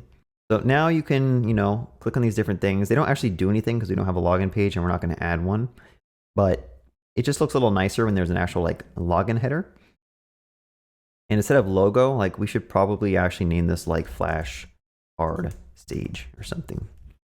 There we go. And I might even add some more padding between these things. So like if I go back to header, or index CSS and gap, I'll do like 30 or 40. How about that? Looks a little bit better. And then usually every page you want an H1. If you wanted to have that page be proper in terms of like accessibility, every page should probably have an H1 somewhere on it, or an H2. I mean, technically an H1. So if I go to the app component, let's go ahead and inside of this, I'm gonna put an H1. I'm gonna say your decks. Okay. So now we have an H1 that says your decks here. which looks good, but we're gonna have to actually put this thing in a container because it's like all the way to the left here. So we might need to do a little bit of refactoring. I think app should probably be in some type of container. If I were to go to app CSS, this is display flex, display direction, and column. So I'm gonna make just a generic container here that we can use on different pages. I'll say container, and I'll say width of 800 pixels, margin 0, or margin 0 auto. And again, like if you're using Bootstrap or some existing styling library, like it'd probably be better to do that. So I'm gonna go ahead and just put this whole thing in a container like this, just so this thing is centered a little bit. And the H1 is a little large in this example. I think it's also because I'm just zoomed in. So I would probably want to reduce some of the height and stuff. So if I go to the app and go to, in this particular example, I'm just going to reduce the font size by like 24 pixels. And okay, maybe that's a little bit too much, 32. And maybe it would make more sense to center it. Yeah, probably. So text align center. I guess that looks okay. I don't really know. All right, so now we have our ability to view our decks and dive into them and add new cards, and we can delete some cards. I think it'd be nice if this had more padding to it. Like notice how close they are to the edge here. So if we go to deck CSS and we find the card, we could give this some padding of 8 pixels, and that should hopefully bring some stuff in, maybe even more. But I do believe I had some padding top here, so I want to make sure that the padding top comes after the padding so that the button doesn't get obscured. The text doesn't get obscured by the button. All right, so the idea is that like, we should probably also display the actual deck that we have selected. So when you go back to your decks and you click on JavaScript keywords, there's no feedback to know like what deck do you currently have selected, right? So on the deck page,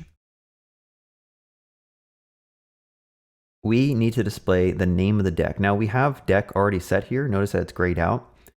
We can use this in displaying H1, and we could say deck dot title. Okay, so now the deck is displayed here. And same idea, like this H1 is super huge. We could do some more styling for this. If we go to deck CSS, we're going to follow kind of what we did for the other one. So deck CSS, I'm going to go ahead and just put deck here. And here we go. Looks a little bit better. I don't need in anymore. Let's see your deck's JavaScript keywords. So at this point, like there's different ways you could have done this. Like you could have had like legit flashcards where they have two sides to the cards, a title, and then you flip it over and you get the definition or description. Or you can just do what we're doing here, where you have a bunch of cards that you can scroll through and read through. This is the point on your application where you have to kind of play around with the best usability. What design are you guys going for? What is the best feature that the users need to use? And then you have to make decisions about like, okay, should this thing be at the bottom of the page? Should it be at the top of the page? Should it be like a floating button over here? And that's when you have to like go around and play around with different designs and try to figure out like what works best for your application. But in our situation, like I was just trying to show you how you can kind of get the ground running with a MERN stack, how you can actually get data persisted and retrieved from the database, and how to get that all displayed in the UI. Those are the kind of the most fundamental parts of building out a full stack application. And the styling and the design and the usability, that's kind of separate, that needs to be considered, but it's not something that I'm trying to teach as a full stack developer right now. And again, as you get more experience, like you're not going to be doing all this CSS by hand. You're probably going to be using an existing framework like MainTime or Material UI or something else that gives you all these components out of the box. And you can just focus on like building out the functionality. And the reason I didn't choose an existing framework or library is because I do think it is beneficial to know how to do CSS by hand. Like a lot of people just grab Tailwind CSS and they start using it, and they don't even understand like what is half the things that Tailwind is doing. Really, Tailwind is just an abstraction away from CSS. So like it just shortens these properties so that you don't have to write them all by hand. So it's good to understand CSS, because at some point you're gonna have to come through and manually change some things. And if you don't know CSS, you're gonna get stuck. And then additionally, there's also error handling. What happens if you create a card that has no text in it? Well, you should probably not allow that to happen. You should probably make this red, show an alert. And these are things that at some point you'd probably want to come back through and add in. But that's kind of beyond the scope of this tutorial. So at this point, what I'm gonna try to do is I'm gonna commit my changes, and then we're gonna try to get this deployed out to Hostinger services. Let's just go ahead and commit, and I will say working on a header and styling some more. So I'm actually gonna start with the VPS, because I think setting up this API on a VPS is gonna be the most challenging part. And by challenging, I mean like it won't be too hard, but we'll have to set up maybe some type of service like Caddy so that we can get HTTPS set up. So let's go to Hostinger real quick. So I'm gonna go to Hostinger. I'm gonna go find my API flashcardsage.com. I'm gonna click manage. And we're gonna go ahead and dive into that VPS, and I'm gonna get that IP address here. So remember, this is an Ubuntu box. So if we want to set up the Ubuntu box to be able to handle running our application, we have to SSH into it. So I'm gonna say SSH into the box, and I'll say root at this IP.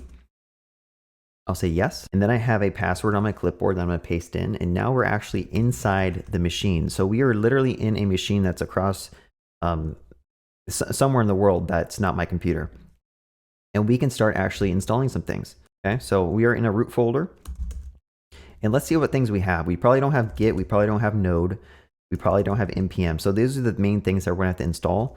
So let's go to Ubuntu Setup npm. And let's figure out how to do this. I don't know what version of Ubuntu I'm using, but all right, so now that we have the Ubuntu box set up and we SSH into it, I'm gonna go ahead and follow this tutorial where it tells you how you can kind of set up Node. I'm gonna go ahead and change this to setup 16. Actually, well, let's check what version we have locally. If I don't have 16, I do have 16. Okay, so I'm gonna set up 16, and this command is gonna basically allow my Ubuntu box to set up a registry. And then I'm gonna go ahead and just install Node.js like this. And then after it's installed, make sure you have the right versions of everything. Okay, so npm is at 8, Node's at 16, that looks good. And at that point, well, I think what we can do is we can also install Git. So I'm gonna say apt install Git. And Git, again, is just the ability to like fetch and clone our application, okay? So we installed Node, npm, and Git.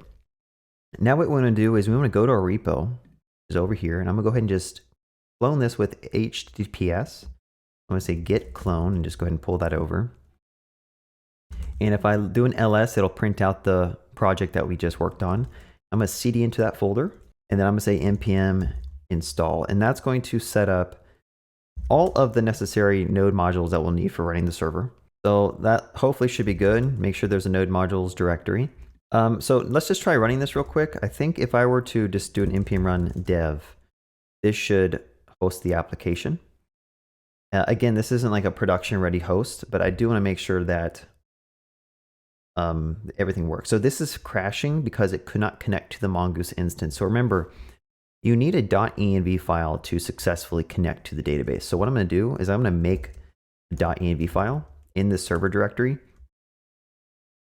And go ahead and just copy that same one that we're using locally. And I can just go ahead and npm run dev. And now this should start a service on port, I think we're using what, 5000? And if everything works okay, what we should be able to do is we should be able to hit this endpoint at, I think, port 5000 and go to Decks. And actually, I don't know what port we were using. Yeah, it's port 5000. All right, we are getting another error. And I just want to say that like you're going to run into a bunch of errors. When you try to go from local development into production, unless you're using something like easier like Docker, you're going to run into errors after errors because you're forgetting to set up different things. So when we set up the MongoDB cluster, we had to kind of specify what IP we're allowing this role to access. Now I had to figure out where that's set up. Oh, it's under network access. So I'm going to go ahead and add in another one. I'm going to add in the IP address of our VPS. This is a dedicated IP, or it should be. So I could just add in this IP, and I could say host Hostinger VPS. Oh, this needs to be an actual that. In the comment, I can say Hostinger VPS. Go ahead and click confirm. So now we have that IP, and that should allow our API to connect. Okay, so now this is active, and what we should be able to do is just to go ahead and run this again and see if this will fully set up. Okay, so now this is listening on port 5000. I think we should be good. So if I go here and go to Decks, we get back some information. So I think this is good. Notice that we are accessing our VPS on this IP, and we can hit /dex. So that's awesome. Now again, it's not good to run NodeMon on your production server. What you should probably do instead is I'm going to install a package called PM2. So I'll say npm install globally PM2. And when that's installed, you can actually start your server using PM2, and that'll kind of make sure that it's always running. So we've tested that everything works. The proper way to run this in production is, I believe you actually want to compile your stuff down. So I'm going to do npx tsc -- init, and this should set up a tsconfig JSON, which we see over here. And we can also kind of specify some various things. I think out of the box, we should be able to just try to compile this. So let's look for outdoor.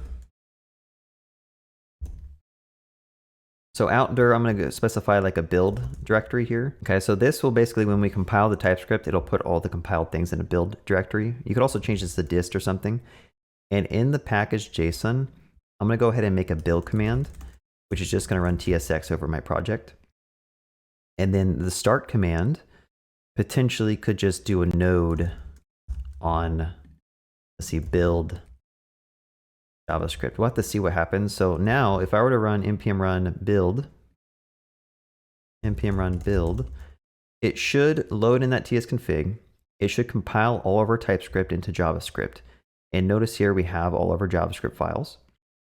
And now if I say npm run start, that should start our application on port 5000. It's already running, so it won't work. But I think this is a step in the right direction. And what we're going to do is we want to also omit this build directory. So go into git ignore. I'm going to go ahead and say build. We don't want to commit that to the repo. So I added a few commands. I'm going to go ahead and commit those, adding more commands for building our API. These are some things that I forgot to do. So when you go to production, there's a couple more steps that you have to do. And now that we committed that, I'm going to go back to the box that we're SSH into. I'm going to do a git pull. I'll just say git pull. And that'll pull in those changes. And then I can say npm run build. That'll compile and make a build folder. And then I can say npm run dev. Or sorry, and then I'll say npm run start. Okay, so that'll run the application production mode. Now again, like we want this to automatically restart if something were to go wrong. So I think I can just use the PM2 thing we set up. So I'm gonna say PM2 start npm. I have to go figure out how to use PM2 for this. I think I can just do this. I can say PM2 start build index.js. Okay, so that's going to actually set up a process that's going to run on the machine, and I can go ahead and just see this thing running. And if it were to crash, it should restart it automatically, I believe. Cool. So now we have to set up some type of like HTTPS to get this working. So what I'm going to do is I'm going to go ahead and take this IP, and I'm going to go to Hostinger, and I'm going to go to domains. And I'm going to set up a subdomain to point flashcard sage, or point api.flashcardsage to the box. So I'm going to go to DNS name server, and I'll do an A record, and then this will point to that IP. And then I'm going to say API. So that should set up a subdomain that points to that box. Now it may take a little while to propagate, but at this point, what we also need to do is we need to set up HTTPS on this machine. So there's a program called Caddy you can set up that'll kind of get all this thing going. And I do believe I did this on a similar project. All right, so I'm going to be using something called Caddy to set up the HTTPS stuff. I'm going to have to basically copy a lot of these commands. I might have to do these commands one by one. Maybe I messed something up. So I'll do that one, and then I'm going to do this one. I'll do this one. Now I'm going to do this one. And setting up server's fun. And then finally we'll do install Caddy. All right, so let's try it again. Caddy help. All right, so Caddy is set up and we can basically try to use it now. So I do have another project that I worked on where I kind of set up Caddy, where basically you can make a file, you can make a Caddy file in this directory here. So I'm going to go ahead and do vim, set up my Caddy file, and it's already here actually, so I think we just need to change a little bit. What we can do is we can just put a reverse proxy inside that file. So I think, let's look at this real quick. What's in this file? I'm gonna go ahead and delete everything and just put API, and then I'm gonna go ahead and say flashcardstage.com, and then we're gonna reverse proxy the port 5000. So what this is doing, it's basically going to set up a proxy between my Caddy service and my locally running API and put it behind HTTPS. Let me do a Caddy start. Let's see if this will work. Okay, so it looks like it's set that up. All right, so I don't know. Let's see if this works. I haven't done like lower level server stuff in a while, but it's always fun to play around with this stuff. Let's try API flashcardstage.com, and I'm gonna say Decks, and let's see if this actually works. So I think Apache might be set up on this thing.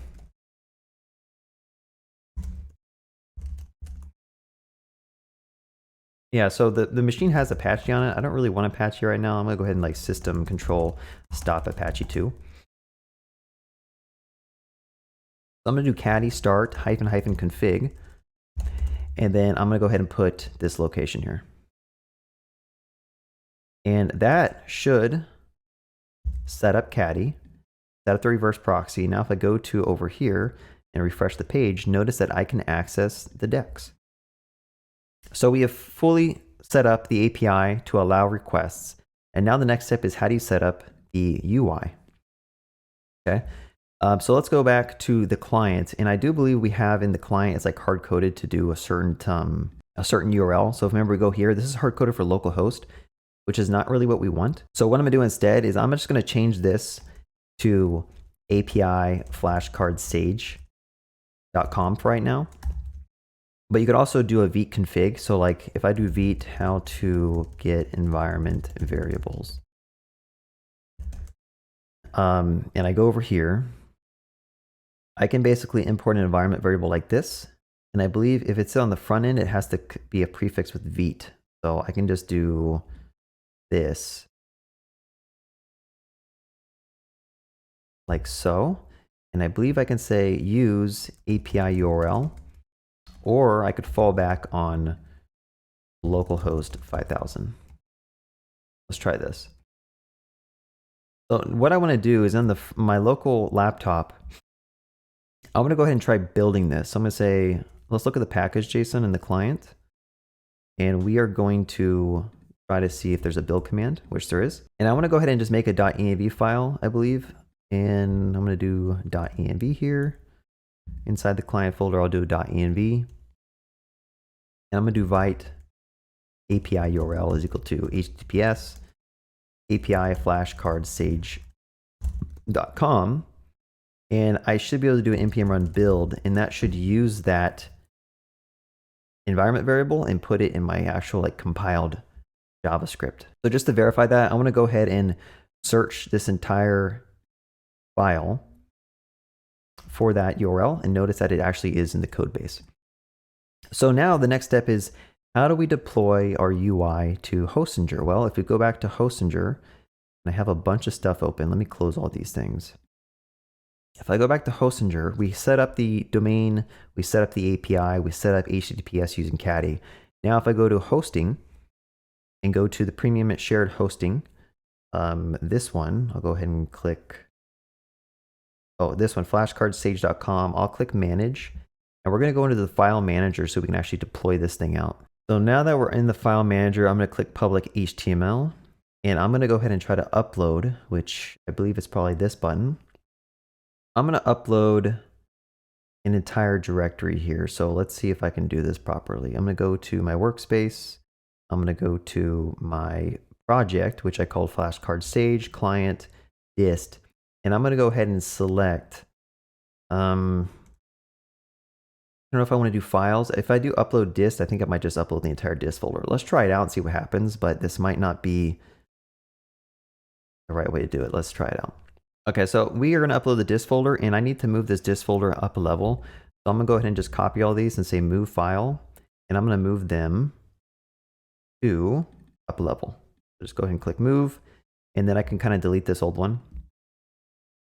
And now we should have our Vite application set up on flashcardstage.com. If I go to it, notice that everything is deployed, and we actually see the data that's being fetched from the API. So if I go to the network tab, you will see, if I go into here, it's actually making requests to our flashcard stage API.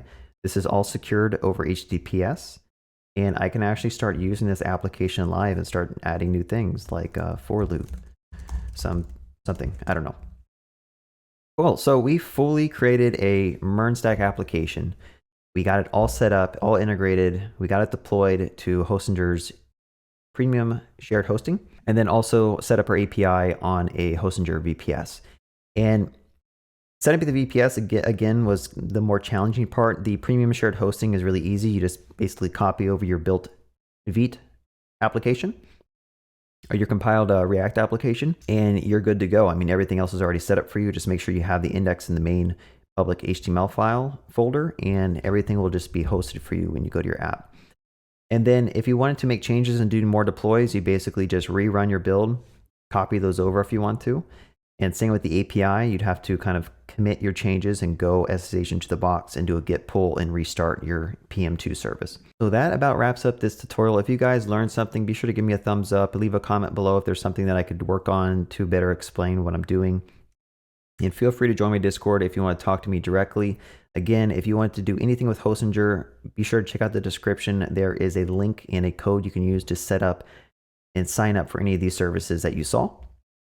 Really fun to use, really easy to use, and really affordable to use as well. So definitely be sure to check those out if you're looking for hosting in the future. And like always, I have a Discord channel if you want to go and talk to me directly, or just go and try to get some help with whatever you're trying to learn in programming in JavaScript.